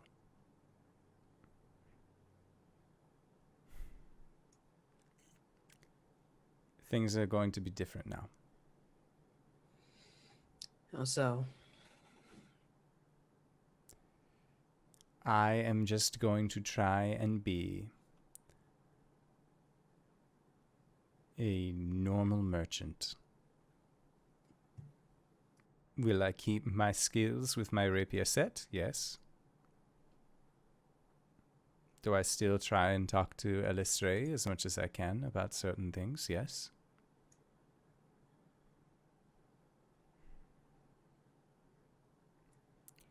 But it is difficult showing affection towards somebody who cannot let you know where it is they hurt.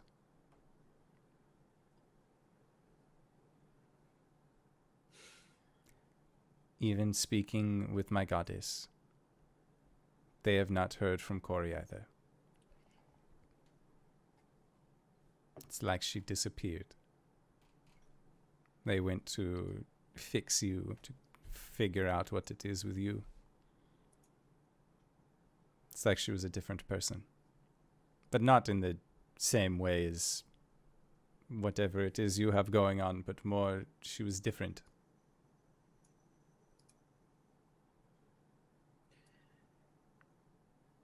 She used to be one of the most open people I knew. It was what I liked about her.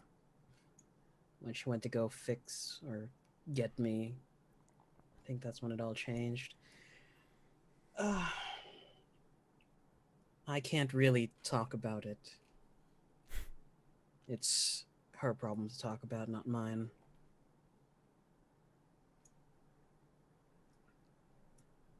Eventually, I do hope that you two do make amends.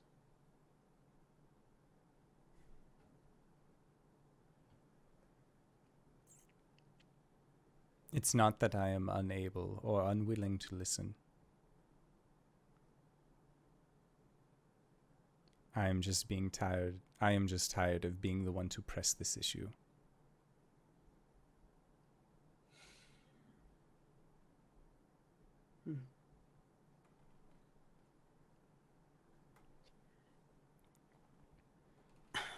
Caelum will put a hand on her shoulder and squeeze.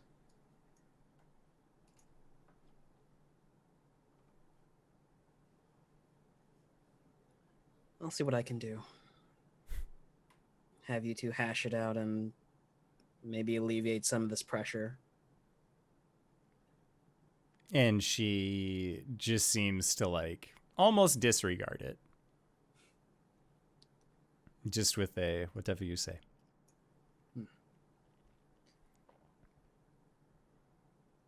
You still pray to Elistray? And she motions for the deck of her boat, which still has those symbols just like emblazoned into them.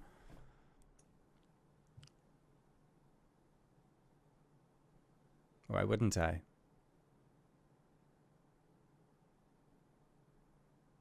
She's not the reason I'm feeling this way.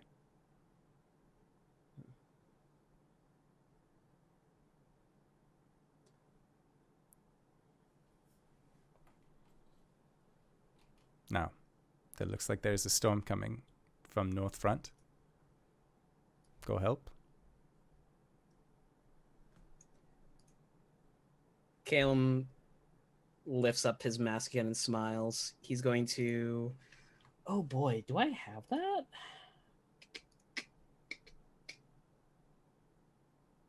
No, sadly not. All right. He'll go help the rigging, batten down the hatches and stuff. I thought I had control weather, but I do not. Gotcha. All right.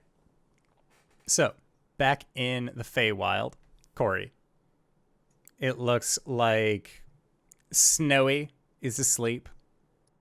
Cypress has fallen asleep taking care of this creature. And as you pick up the still small sleeping Snowy, there is a light knock on the door. And as it opens, you see Redbeck standing there.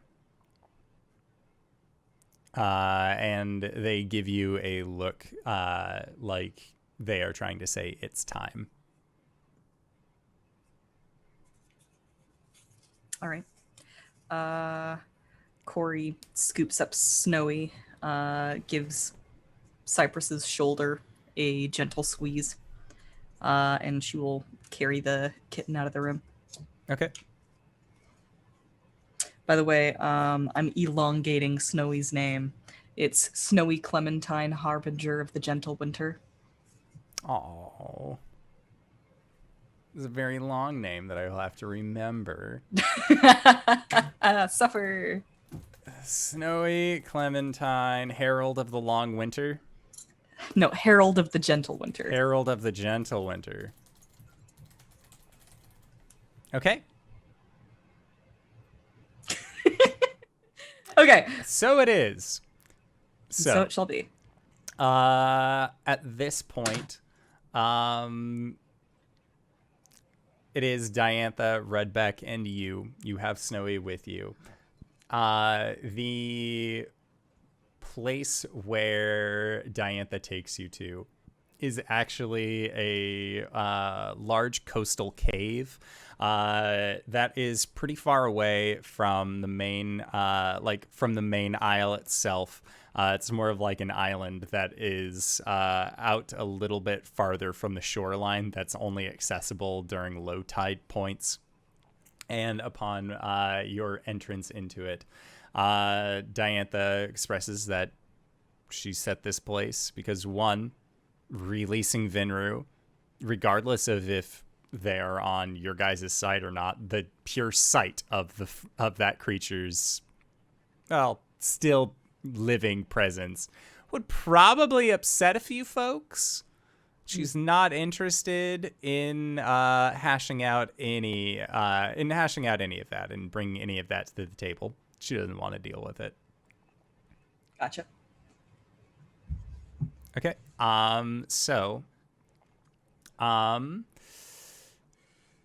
Redbeck says, while holding the jar, that basically asking if the two of you know what your roles in this are. It's a good question. Diantha expresses that she is going to be support. And Redbeck will be in charge of maintaining the ritual and opening the jar. Cori, it is then up to you to try and get Vinru to agree to this. I'm gonna fuck this up so bad. Let's do it. Okay. So with that, Redbeck opens up the jar and in Elven speaks the command words of we will find for you a home. And like the sound of two wood blocks striking against each other, an entire blizzard fills the inside of this cavern, and you see the monstrous form of this ancient creature, Vinru, staring down at you with twin gleaming eyes that seem to just ever be in the shadows of the upper cave.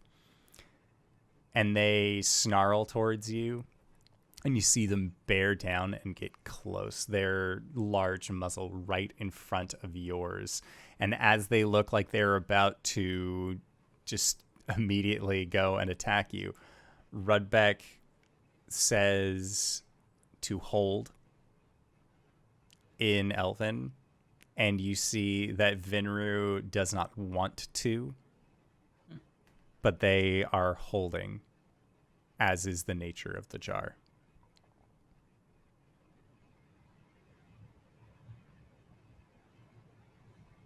Hello, Vinru. As a burst of cold air just exhales through its nostrils. We have a proposition for you. Its eyes narrow. I will not be put back into the ring. Well, that's fortunate, because we are not planning on doing that. Tell me, Vinru, what would you prefer to be doing?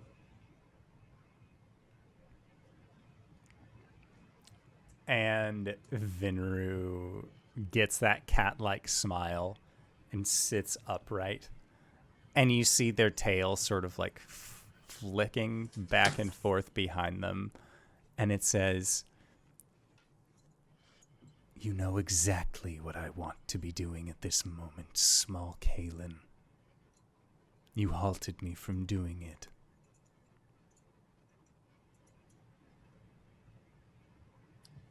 But the real question is, why? Because you were bound to a ring that you didn't want to be? Make a persuasion check."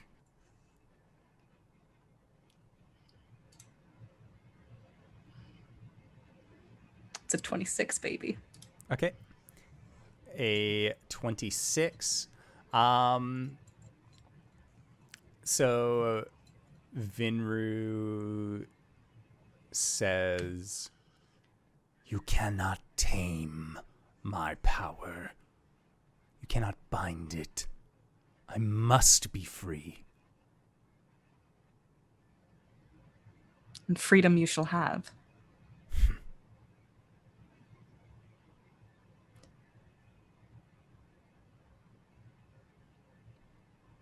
I propose an agreement. And they sit and look at you, and you can see that they are just like flexing their giant paws into the earth, just sinking their claws in.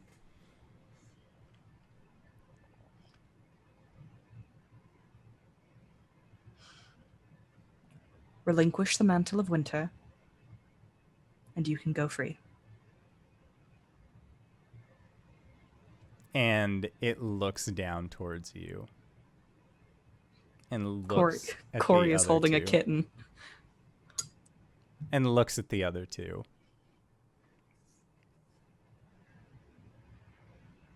If I do this, how do I know you will not just kill me after? How On my can I honor- trust? On my honor as a Caelum. And then it turns to look towards Rudbeck. And Rudbeck says, on my honor as a Caelum. And Diantha smiles and says, on my honor as a Caelum. But in my defense, I hope you can run fast. Yes, that's what I was going to say, actually. The follow-up was, I'll give you a head start. And then Vinru, make another persuasion check. Oh, God. That one's a natural 20 for a 29. Holy shit. Okay. So, Vinru then looks at the three of you and places a paw onto the ground and with one claw makes a circle. And then you can see them beginning to carve in a series of intricate lines in this very odd, almost flowing geometrical style that seems much more natural than it is scientific by any means. And then Vinru says to place the vessel before them. Cori kisses Clementine on the head and then places that sweet bean on the ground and then kind of like has to nudge it forward as it kind of like floppy paws over into the circle. And once it enters into the circle, though, you see almost like a frosted cage just seems to encompass over it to keep it from getting out of this area. And Vinru, with its large paw, sinks one of its nails into one of the soft bits of its large primordial beans. And then puts its paw next to the cage.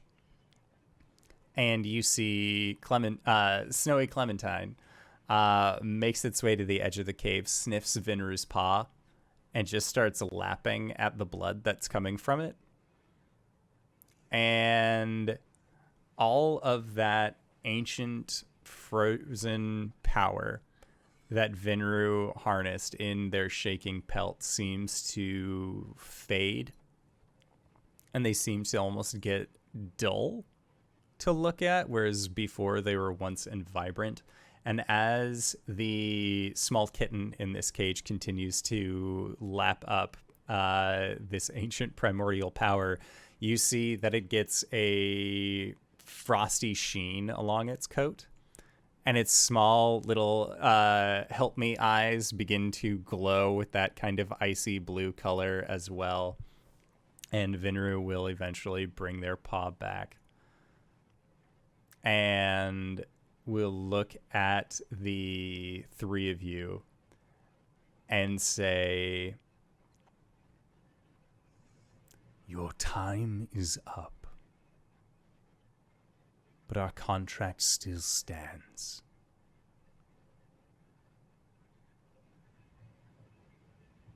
May I never see you again, Caelums. And another one of these quick flash blizzards encompasses Vinru. And you just see this trail of cold wind exit through the cave mouth as this ice cage breaks, and you see Snowy is just sort of like playing with a piece of the ice.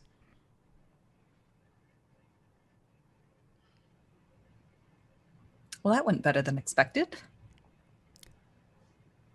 And Diantha comes up, and you see her pull out a feather from one of her pockets and just starts playing with, like, brushing it over Snowy.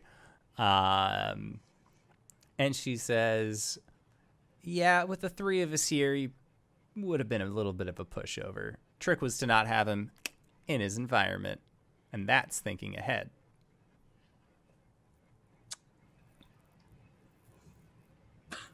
Cori just gives her a look like, you said the thing. Okay. And Redbeck, at this point, just looks at this now empty vase and says,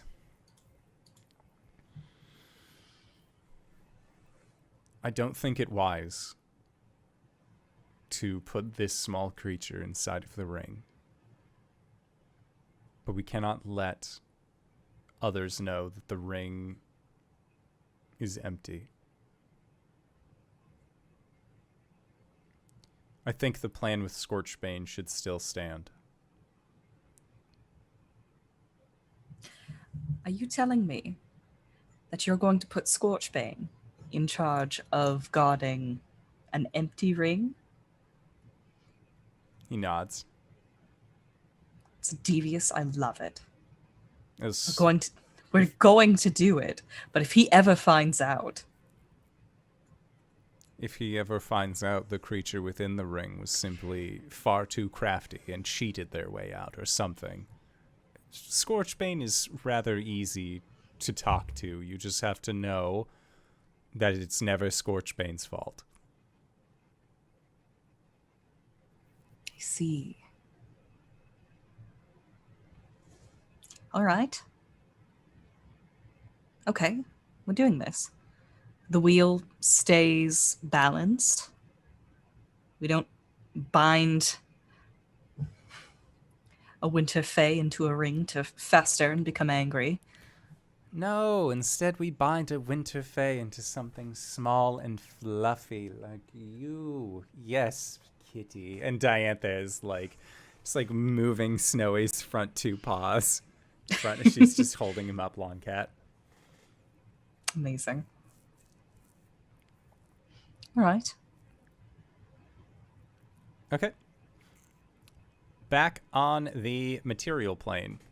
Gwen and Arjhan, is there anything that the two of you are doing at this time?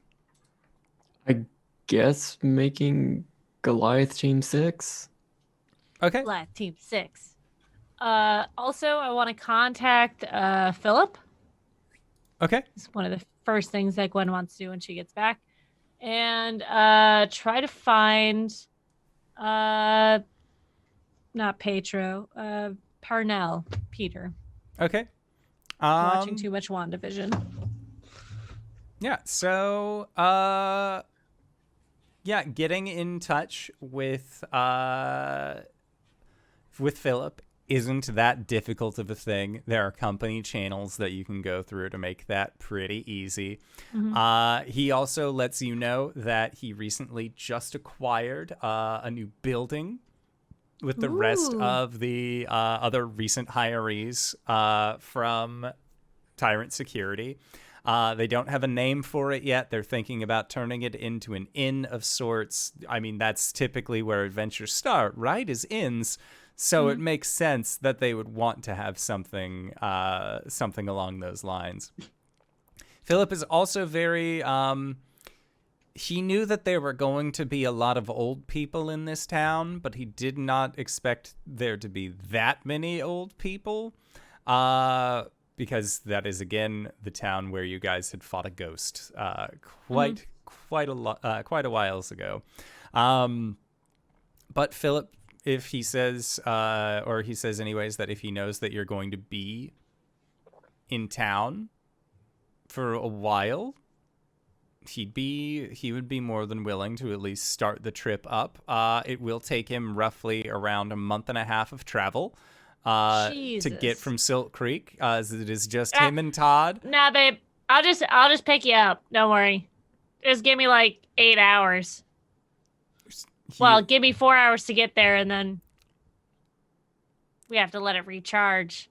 We can let it recharge. We can hang out, and then we can fly back. Yeah, Philip's down for this. Sweet.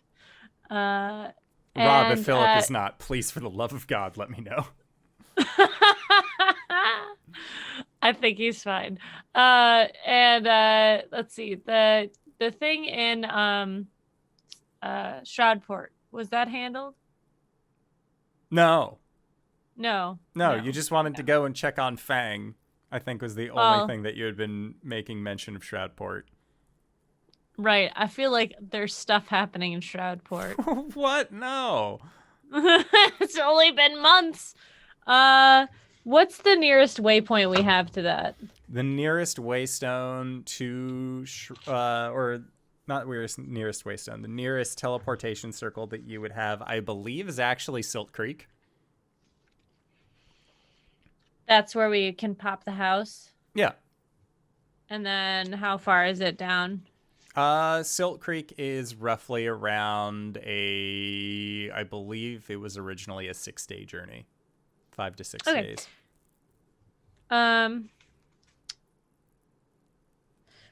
Just crossing off winter in the Feywild from my list of things we have to do. Okay.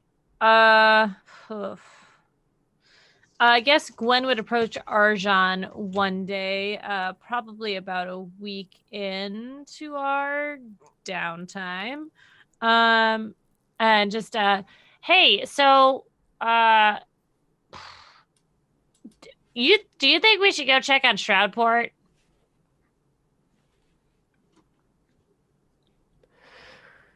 Well, considering that I already tried to delegate that, and that ended miserably.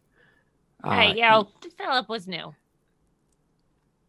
You They're also came all across new. a hag. Yeah, fair.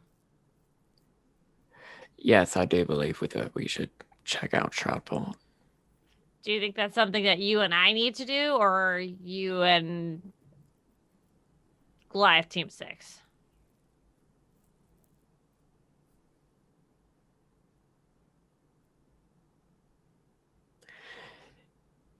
You know the city better than, well, me or any of your Goliaths, so. That's true. And I look completely different from the last time I was there, so like nobody will recognize me, right? I mean, it should be fine for either of us. Well, it should be fine for you. You don't. Well, primarily neither of us use magic, so. Yeah. Yeah, okay, just to be clear, if I summon a Goliath, is that using magic? Yes. Even if it's like not me, Yes. it's that. Okay. All right. Okay, so we tried to contact Fang, but Caelum couldn't get a hold of him, right? Right. Let me hold on 1 second. Caelum, it's Gwen. How are you? This is a 25-word thing, right? I don't know. I have to count. Okay. I was wondering if you could check in on Fang in Shroudport. We are worried he is in trouble. Copy that.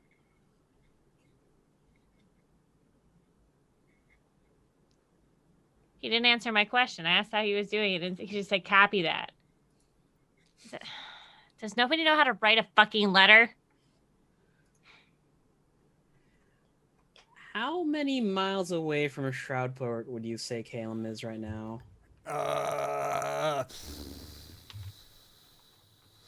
That's a specific question. My brain hurts. I would say you're probably less than 500 miles away. Cool. I'm terrified. Wait, no, it's not. I didn't save it. Shit. I have a spell. Within 500 feet, I can cast like this astral projection dummy of myself into like a space and walk around and see through its eyes. I thought it was really cool when I took it, but then I guess I didn't. Well, I'll let you know. You are a little bit more than 500 feet away. 500 miles. 500 miles. I think, is that Arcane Eye? No. Oh, God damn it. I'm so bad at this. I'll get back to you on it. Okay. You put all your levels in Wizard and then it's just too much. It is. It's a lot.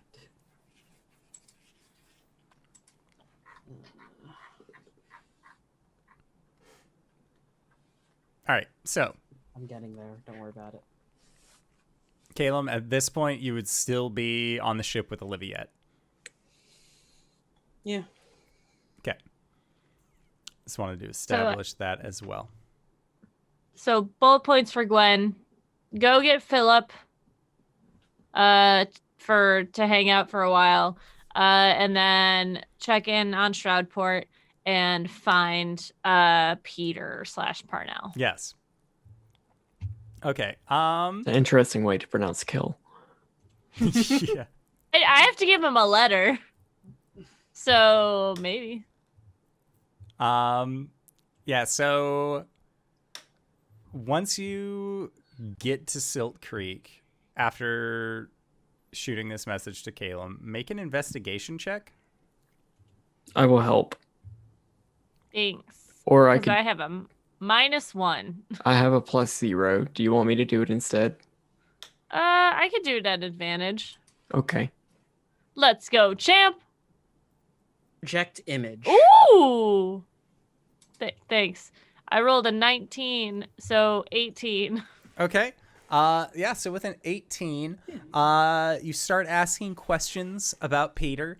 And it seems like, after he made his business, he kept trying to sell everybody a lot of pastries. But it seemed like he invested too much into almonds and did not realize that they could go bad so quickly if you did not do anything of note with them. His batch of almonds went bad faster than he was able to make things for, and as such, developed quite a hefty debt that he was supposed to pay back to the landholder that he had initially gotten this building from after its previous tenant had aged rapidly into, well, a morbid end. He was still not good at paying back his debts, but rather than pay it back, he sold it to a bright-eyed individual for minimal overhead, and then left all of the debts and everything else like that related to it to the new owners while he skipped town. He was last seen heading towards Marysville. Right. I'm wondering if this is something I could delegate to someone else snatch him, but I don't know if Gwen could actually describe him well enough to get somebody else to do it. Well, he's a gray-skinned tiefling man with 6 fingers on each hand. You don't find too many like that. That's true. Yeah,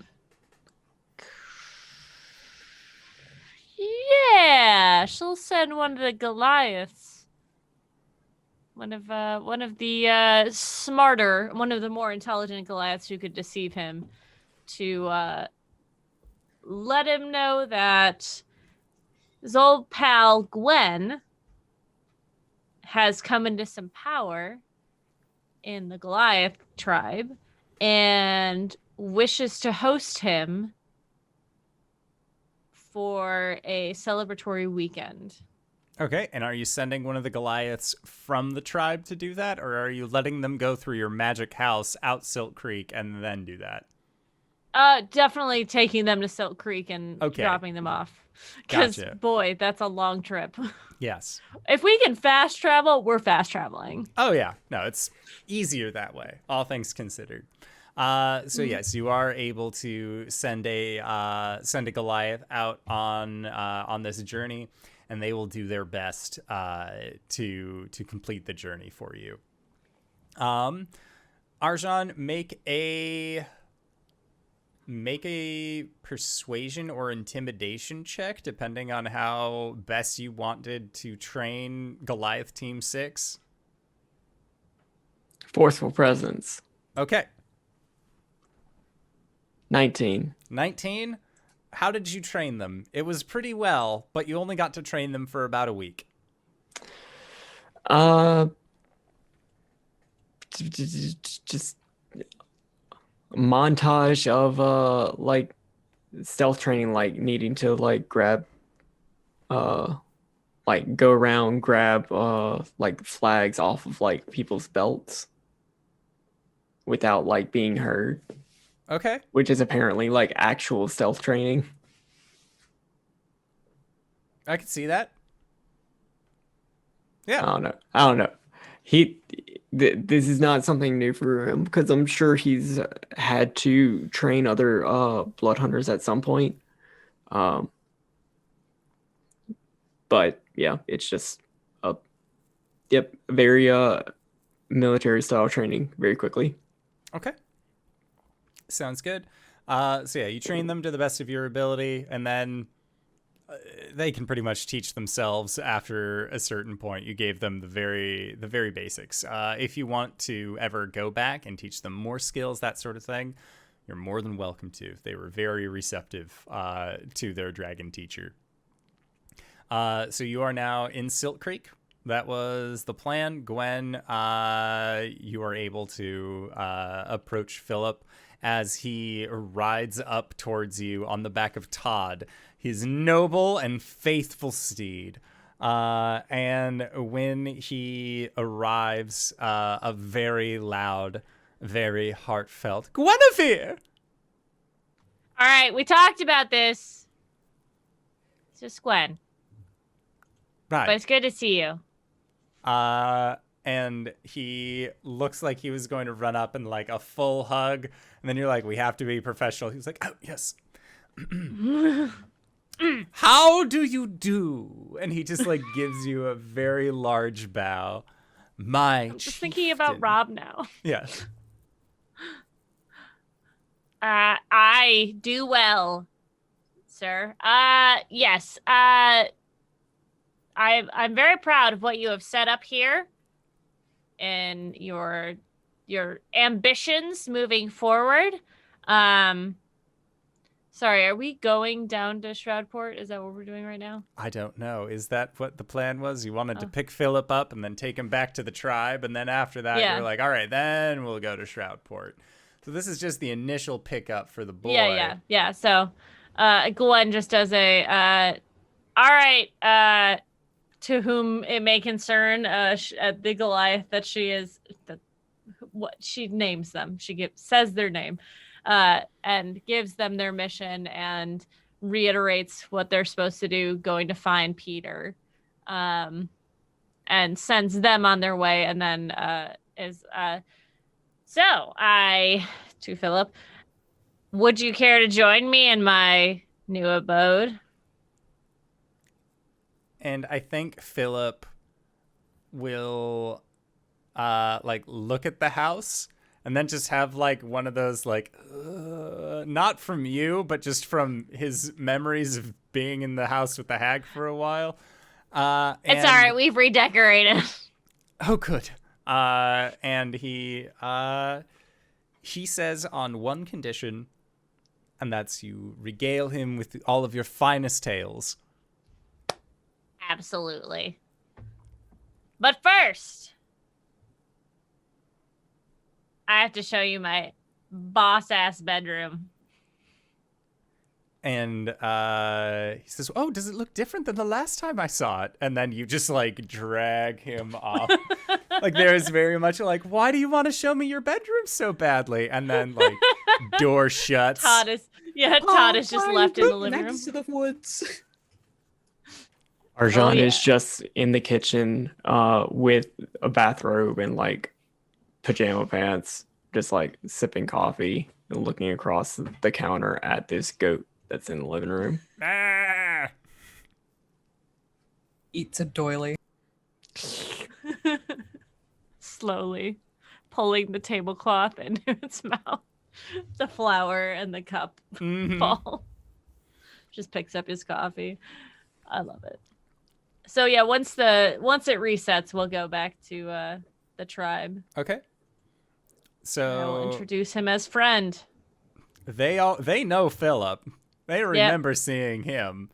So Gwen, while you and Arjhan are waiting for the house to reset, Caelum, you're still on the boat with Oliviette. Your project image. Project image. You create an illusionary copy of yourself that lasts for 1 day. The copy can appear at any location within range of 500 miles that you have been to before, regardless of intervening obstacles. The illusion looks and sounds like you, but is intangible, and the illusion takes any damage, it disappears and the spell ends. You can, on my action, move the image to twice your speed and make it gesture, speak, and behave however you want. It mimics your mannerisms perfectly, and I can also see through it and hear through it. Okay, so you're just going to bamf it into the zesty anchor? Into the zesty anchor. Okay. Yeah, and when you were doing this, Gwen had asked you to do this roughly around like early noon. So you pop this spectral form over. You see the zesty anchor it has customers in it, and there are quite a few that just sort of like look over at your form as it just appears in the middle of this room. And you hear some people beginning to whisper spellcaster as you just sort of arrive. And Fang, you see, is actually at the back of his bar, as he normally is. But when he hears people saying spellcaster, and he sees your form just sort of like standing in the middle of this bar, you hear a quick surprise, "Oh!" And he reaches for his belt, grabs his whip, and just shoots it up. Wait, it's Caelum! And then he will attack the ghostly image that has appeared in the middle of his bar. Caelum, make a perception check. Want somebody to love. 12. He's too busy looking at the whip coming at him. A 12. Following the whip back to Fang's big meaty hands, you see that he has a ring on his finger that you have seen before. Not one of your friends wearing necessarily, but this looks like a ring that would have magical properties preventing him from being dialed if he didn't want to talk to anybody at a specific time. Well, fuck.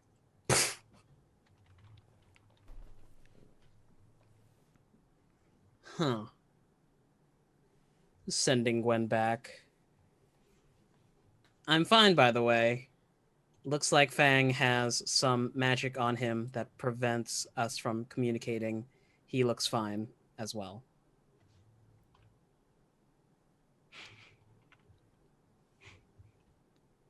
It's all right, Philip. Hold on just 1 second. Okay. I'll tell you later. Okay. Is that the message that Caelum gets? It's okay. No, well, that I could send something back. Oh, I forgot. I'm sorry. I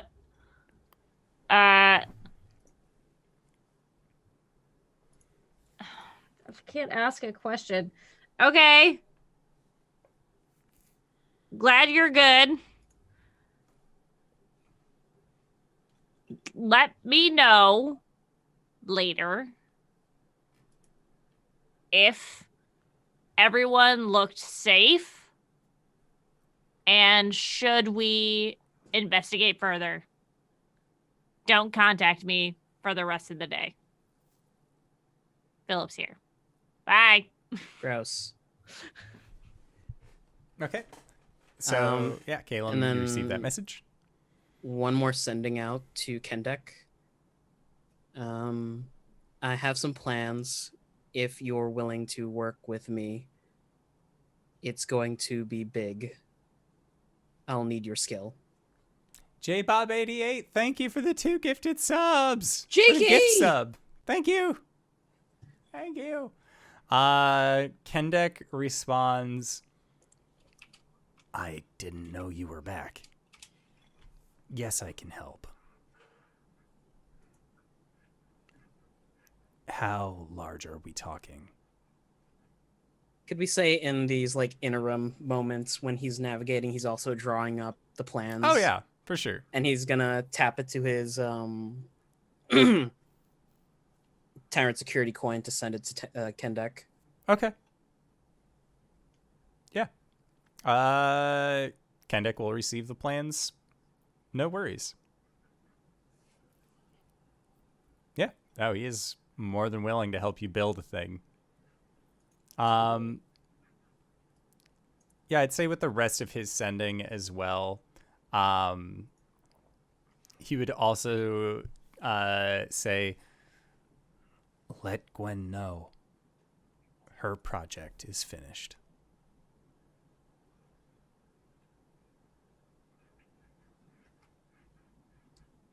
That's it? Yeah, because it was the last part of his sending. Okay. Copy that.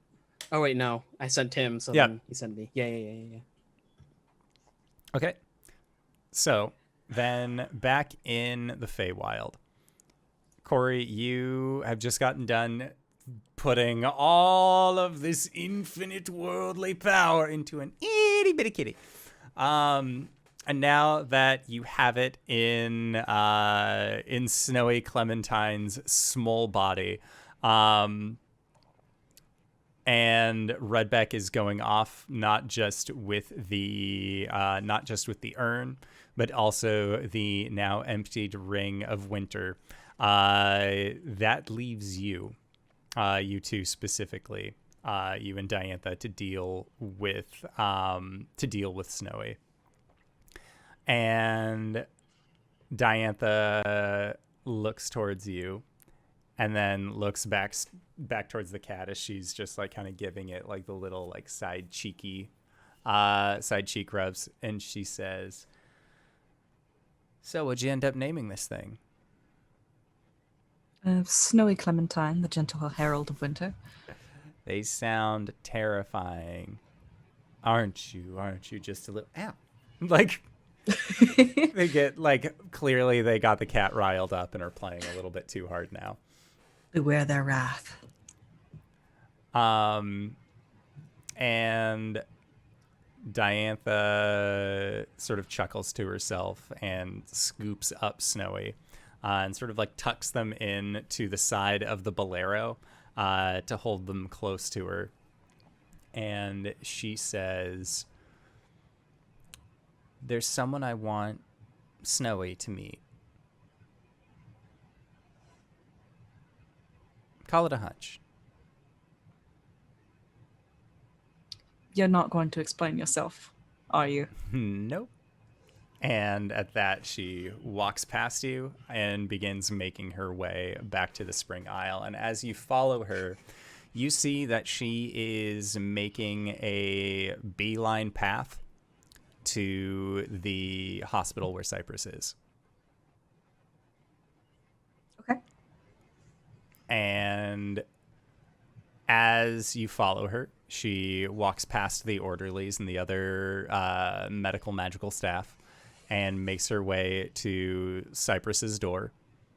As she does, there are like several nurses that are like, "Please, you can't just barge in there whenever you want." She's like, "Yes, I can. I'm a Caelum. Fuck you." And like very clearly like easily pulls rank on these people, even though you aren't supposed to be able to pull rank on medical staff. And when she does, she opens the door, and Cori following behind her, you can see that Cypress is leaning forward. They've removed the robe that he was wearing and are in the process of actually changing out some of his bandages, and you can see that those shatter scar lines are all across his chest and the rest of his body as well. But as you get close and Diantha sets Snowy down onto the ground, Snowy looks up at Diantha, looks up towards you, and then Diantha makes like a motion, like kind of like scritching at Snowy's back haunches to kind of make them scuttle forward a bit. And as they do, the med staff is like looking like they're about to try and like put their hands out and stop Snowy. And Diantha puts her hand up and tells them to wait. And you see Snowy hop on to the lap of Cypress. And as they do and they nestle in, you see those shattered marks on Cypress's body begin to glow with a very pale, very comfortable blue light that seems to course up from Snowy across the rest of his body. And that hand, his sword hand that you had seen that had been trying so hard to hold, just seems to move on its own very easily. And with another hand that was previously injured as well, you see puts one hand on the nape of Snowy's neck and with the other just starts petting. And you hear Cypress's words say, "Well, hello. And who are you?" And as Cypress is petting this small creature that seems to have jumped up on its lap, Diantha turns and looks towards you and just gives you the biggest shit-eating grin that she possibly can. Like Cori's having a moment, and then like her eyes flicker over to Diantha, and then she just kind of pushes her. And I think like Diantha just kind of like stumbles out of the doorway a little bit. And that cause and commotion actually does enough that Cypress will look over towards you. And you can see that his vision is not clouded. He doesn't have that same 1,000-yard stare that he had before. And he looks at you with his one good eye, but you see these magical lines kind of coming up his body. And he just says,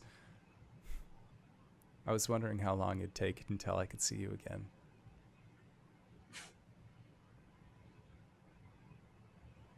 And Cori, hi. As you say hi and look at Cypress, that is where we are going to call it for tonight's session. So I'd like to say thank you to everybody who decided to stop by and join us through this wonderful game of Dungeons and or Dragons. We just finished up with Departure Part 2, which means that, hey, guess what? It's time for our own departure as players, going into our after shows and all of that. But we'll be back here next week. Don't worry about it. Hey, RJ, speaking of things I'm never worried about, where can I find you? What do you do? That's a fucking line, you know it. Hey everybody, I'm RJ, and I'm on at RJustice22 on Twitter and Twitch, where I tweet about the nerdy things in my life and sometimes play video games with some of my friends. You can catch me here always on Mondays as Caelum, the Shatterkai Wizard. On, oh boy, this Wednesday, catch Connor and I over at Open for Adventure. We just had our first episode. It was great. I got the suplex of rock. Metal's all hell. This Saturday over at GGK is our Star Power game where I play a punchy boy whose grandpa just got shot and now he's on a warpath. The enemies can't actually hit me, and that's the best part.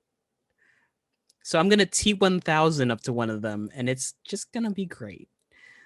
Sundays, catch me over at the Hype Goblins channel in the morning as Roland Grandbrook, a cleric sorcerer, half-elf, who just wants to heal everybody. Saucefire's there, and like he jumped ship to another like enemy pirate ship and then almost died. So I turned into a sperm whale and just like cleaved it in half. DanaeKeener.com. Hi, everybody. I'm LBHackEmUp. You can find me at LBHackEmUp on the Twitters and the Twitches. The next place you can find me and the next time you can find me is tomorrow around 3 o'clock because I never start on time. On my own channel, we're doing Tuesday Trials and Triumphs. I will either be playing Dead by Daylight or Overwatch, depending on what tickles my fancy. And then after that, I'll be on GGK. Wednesday night, I'll be on my own channel again. We're running 4x4, which is a Monster of the Week game with Jordan with the PH, Sir Lucian, Savvy Seaworth, and the Kraken's Crown. On Thursday, I'll be on Nerd Immersion's channel doing Boulder's Gate, which has been super fun. I did a really good job of not clicking things last time, and I didn't start any fights. So A+ for me. Friday Night Frights on LBHackEmUp's channel. I don't know. I'm going to be playing something by myself. Shit, I didn't get to figure that out. I've been really wanting to get Alien Isolation, so maybe I'll do that. We'll see. And then Sundays on GTK doing Slaying 101. DanaeKeener.com. Hi! I'm Cyber. You can find me, you can find most of my stuff at cyberwolf101.live. It's got links to my Twitch, where we finished playing Werewolf. It only took 2 streams, so that's fun. But then I learned that it actually only takes 4 hours to finish the game because the stealth is made up and the roofs don't actually exist. So maybe I'll come back to it whenever I have a decent speed run of it. But for right now, this Saturday, we're going to come back starting a run of Hollow Knight. So let's hope that I can actually finish it because I haven't done that yet, casually. But it's all going to be good. Archives of that go on YouTube, youtube.com/cyberwolf1201. There's also Let's Talk About It on YouTube, and also at Let's Talk ABT Pod. It's the podcast where Kyle with an N and I talk about stuff, and it's a good time if you want to listen to all the shit that we say whenever we're drunk and doing parkour. Check out Jabroni TV. It's got a lot of cool streamers doing a lot of cool stuff, and on our YouTube channel right now and for the next 5 weeks, because I just finished editing the last episode, we're going to be posting the episodes of Boifcraft.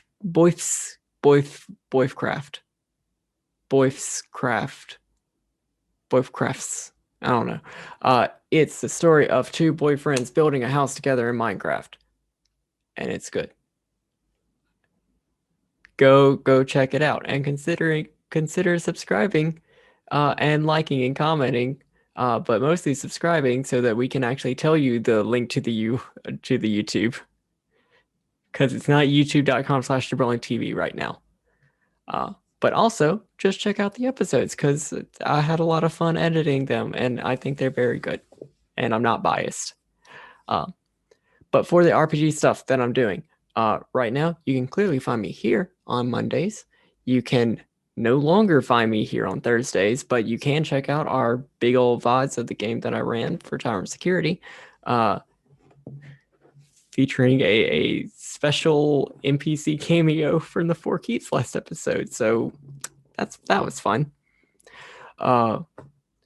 You can maybe check me out tomorrow on High Shelf Gaming playing Werewolf. It remains unclear. Stay tuned. But like RJ said, you can find us on Open for Adventures channel on Wednesdays. He suplexed a rock. I punched one. And it was cool. Yeah. DanaeKeener.com. Speaking of DanaeKeener.com, hi everybody, I'm Danae Keener. You can find me at DanaeKeener.com. I do nerdy drawings mostly related to D&D and a lot of things on this channel. You can find me also on Twitter at Danae Keener, and that's where I keep my schedule. You can see all the things that I'm up to. DanaeKeener.com. It's an audible wink. Man, I wish it was an Audible link. We could be getting some more of that Amazon Skrilla, but that's fine. Oh, no, it's an audible wink. Oh, with a I thought you said it was W. an Audible link, like the book No, reading no. service. Well, someday it's like- maybe. Okay. Well, if you've made it this far, you probably already know who I am. But if you don't, hey, Acorns, what's up? It's me, your buddy, your pal, your friend, the Indoor Adventurer, the showrunner here at twitch.tv/Indoor Adventures. We do shows like this on Monday and Thursday at 5:30 p.m. Pacific Standard Time, as well as on Sundays at 7 o'clock p.m. Pacific Standard Time. If this is your first time joining us, you can go to youtube.com/Indoor Adventures to check up on all of the VODs of each of the games that we have played up until this point, including full playthroughs of Curse of Strahd, Ghost of Saltmarsh, Waterdeep, Dragon Heist, and now Tyrant Security is also among those ranks as well. So if you would like to binge the entire series that Cyber put on for us, hey, guess what? It's all up on our YouTube or AudioCast, regardless of where you want to go and check us out. But speaking of things that you should go and check out, we do have to be going into our after show now called Nights in the Courtyard, where we answer questions not only from the community, but also from each other. So if you have any questions that you would like to ask myself or any of these other fine folk, feel free to join us at patreon.com/Indoor Adventures. So that way we can answer those questions to the best of our ability. But for now, we are going to be heading into that after show. So I'd like to once again say thank you to everybody who decided to stop by. Thank you to these players for putting up with my bullshit once again this week. And we'll see all of you guys next time. All right, everybody. Bye-bye!